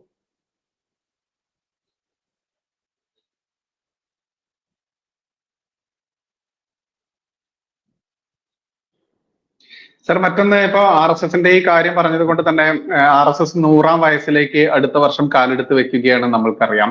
ഇപ്പോൾ CPMന്റെ, കമ്മ്യൂണിസ്റ്റ് പാർട്ടിയുടെ, ഭാരതത്തിലെ ഇന്ത്യൻ കമ്മ്യൂണിസ്റ്റ് പാർട്ടിയുടെയും RSSന്റെയും 100 വർഷങ്ങളെ വിലയിരുത്തുകയാണെങ്കിൽ എങ്ങനെയായിരിക്കും സാറിന്റെ വിലയിരുത്തൽ? അല്ല, അതിപ്പോ വിലയിരുത്താൻ ഇവിടെ കമ്മ്യൂണിസ്റ്റ് പാർട്ടി ഇല്ലല്ലോ, പൊടി പോലും കണ്ടുപിടിക്കാൻ ഇല്ലാതായില്ലേ. ഇപ്പൊ തമിഴ്നാട്ടിലെ DMK 2 സീറ്റ്, അവരുടെ സീറ്റ്, ജയിക്കുന്ന സീറ്റ് കൊടുത്തത് കൊണ്ട് അവർക്ക് 2 MP കിട്ടി. രാജസ്ഥാനിൽ കോൺഗ്രസിന് ജയിക്കുമെന്ന് ഉറപ്പുള്ള ഒരു സീറ്റ് കൊടുത്തതുകൊണ്ട് രാജസ്ഥാനിൽ നിന്ന് ഒരു MP കിട്ടി. കേരളത്തിൽ നിന്ന് എത്രയാ കിട്ടിയത്? കഷ്ടിച്ച് രക്ഷപ്പെട്ട ഒരു MP, അത്രേ ഉള്ളൂ. അപ്പോൾ ഭരിക്കുന്ന സ്വന്തം സംസ്ഥാനത്ത് ഒരേ ഒരു MP-യുമായിട്ട് നിൽക്കുന്നു. ദേശീയ പാർട്ടി എന്ന് പറയുന്ന പദവി നഷ്ടപ്പെട്ടിരിക്കുന്നു. അഖിലേന്ത്യാ തലത്തിൽ 1% വോട്ട് പോലും ഇല്ലാത്ത പാർട്ടിയായി അംഗീകാരം നഷ്ടപ്പെട്ടിരിക്കുന്നു. അങ്ങനെ ഒരു പാർട്ടിയെ നമുക്ക് 100 വർഷത്തെ പ്രവർത്തനത്തിന് ശേഷം അപ്രത്യക്ഷമായിരിക്കുന്ന ഒരു അന്തരീക്ഷത്തിൽ 100 വർഷത്തെ പ്രവർത്തനം പൂർത്തിയാകുന്നതിന് മുൻപ് ഭാരതത്തിന്റെ ഭരണാധികാരം തുടർച്ചയായി 3 തവണ ഒരു RSS പ്രചാരകൻ പ്രധാനമന്ത്രി പദത്തിൽ ഇരുന്നു കൊണ്ട് നയിക്കുകയാണ്. ഭാരതത്തെ മാത്രമല്ല, ലോകത്തെ മുഴുവൻ നയിക്കുകയാണ്. അപ്പോൾ ഇതാണ് RSSും കമ്മ്യൂണിസ്റ്റ് പാർട്ടിയും തമ്മിലുള്ള വ്യത്യാസം.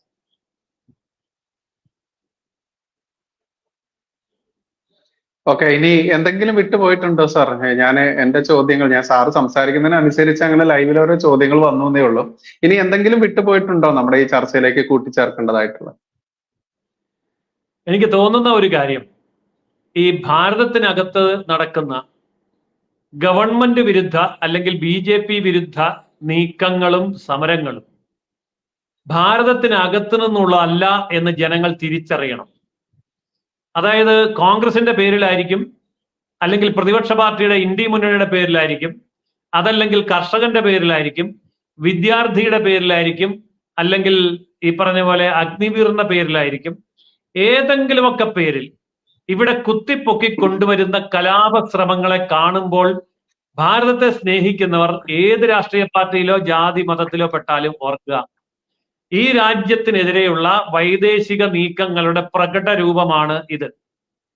അത് ഏറ്റവും നല്ല ഉദാഹരണമായി ദൈവം നമുക്ക് കാണിച്ചു തന്നു ബംഗ്ലാദേശിലൂടെ. 65% ജനങ്ങളുടെ വോട്ട് മേടിച്ച് വന്ന ഷെയ്ഖ് ഹസീന ജനപിന്തുണയുള്ള നേതാവ് തന്നെയാണ്. അതുപോലെ സാമ്പത്തികമായിട്ട് വൻതോതിൽ ഭാരതം കഴിഞ്ഞാൽ, ഭാരതം 8% സാമ്പത്തിക വളർച്ച നേടുമ്പോൾ 5.5% സാമ്പത്തിക വളർച്ച നേടിയ രാജ്യമാണ് ഈ ബംഗ്ലാദേശ്.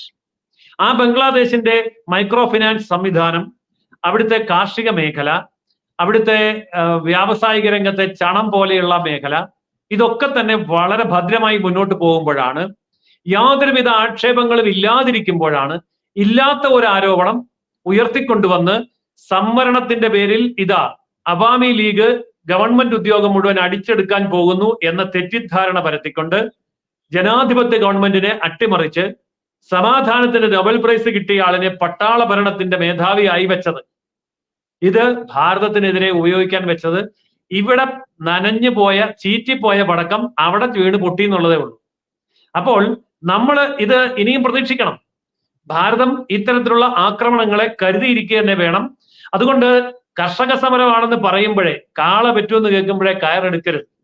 അല്ലെങ്കിൽ പട്ടാളത്തിലേക്ക് പോകാനുള്ള റിക്രൂട്ട്മെന്റിന് വേണ്ടിയുള്ള അഗ്നിവീറിന്റെ സമരമാണെന്ന് പറയുമ്പോൾ ഇതിന്റെ പുറകിൽ ആരാണ് എന്ന് അന്വേഷിക്കാതിരിക്കരുത്. നമുക്കറിയാമല്ലോ, കേജ്രിവാളിനെ അറസ്റ്റ് ചെയ്തു. 1 മണിക്കൂറിനകം കർഷക സമരക്കാരെ കാണാതെ പോയി. ഡൽഹി നടന്ന സംഭവമാണ്. അപ്പൊ കേജ്രിവാളും കർഷക സമരവും തമ്മിലുള്ള ബന്ധം എന്തായിരുന്നു? 2 പേർക്കും ഫണ്ട് ചെയ്യുന്ന ഒരേ ഏജൻസി ആയിരുന്നു. അത്രേ ഉള്ളൂ.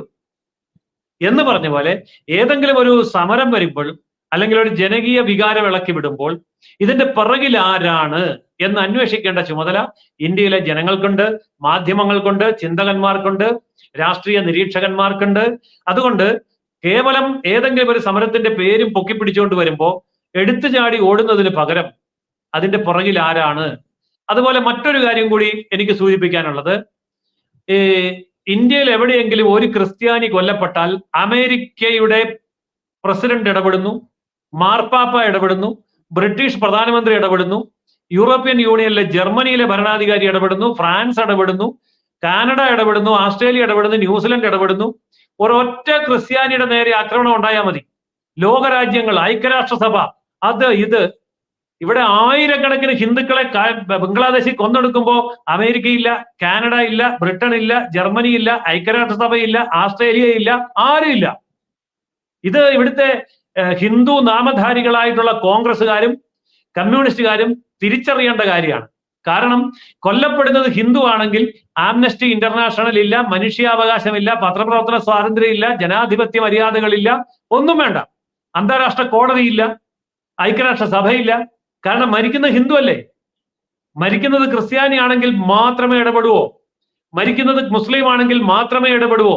ഈ ചോദ്യം ഇവിടുത്തെ ഓരോ ഹിന്ദുവും, കമ്മ്യൂണിസ്റ്റ് ഹിന്ദുവും, കോൺഗ്രസ് ഹിന്ദുവും, ഇനി വേറെ ഏതെങ്കിലും ഹിന്ദു ഉണ്ടെങ്കിൽ ആ ഹിന്ദുവും അവനോട് തന്നെ ചോദിക്കണം എന്നാണ് അവസാനമായി എനിക്ക് പറയാനുള്ളത്.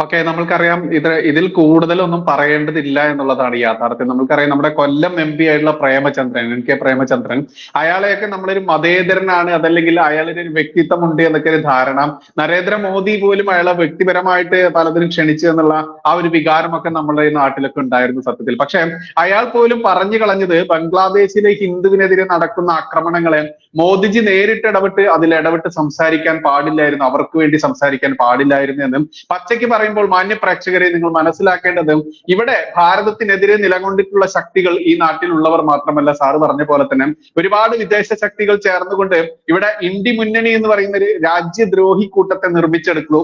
ആ രാജ്യദ്രോഹി കൂട്ടത്തെ നിർമ്മിച്ചെടുത്തിട്ട് പോലും നരേന്ദ്രമോദിജി എന്ന് പറയുന്ന ധർമ്മപുത്രരെ തോൽപ്പിക്കാൻ പറ്റിയില്ല.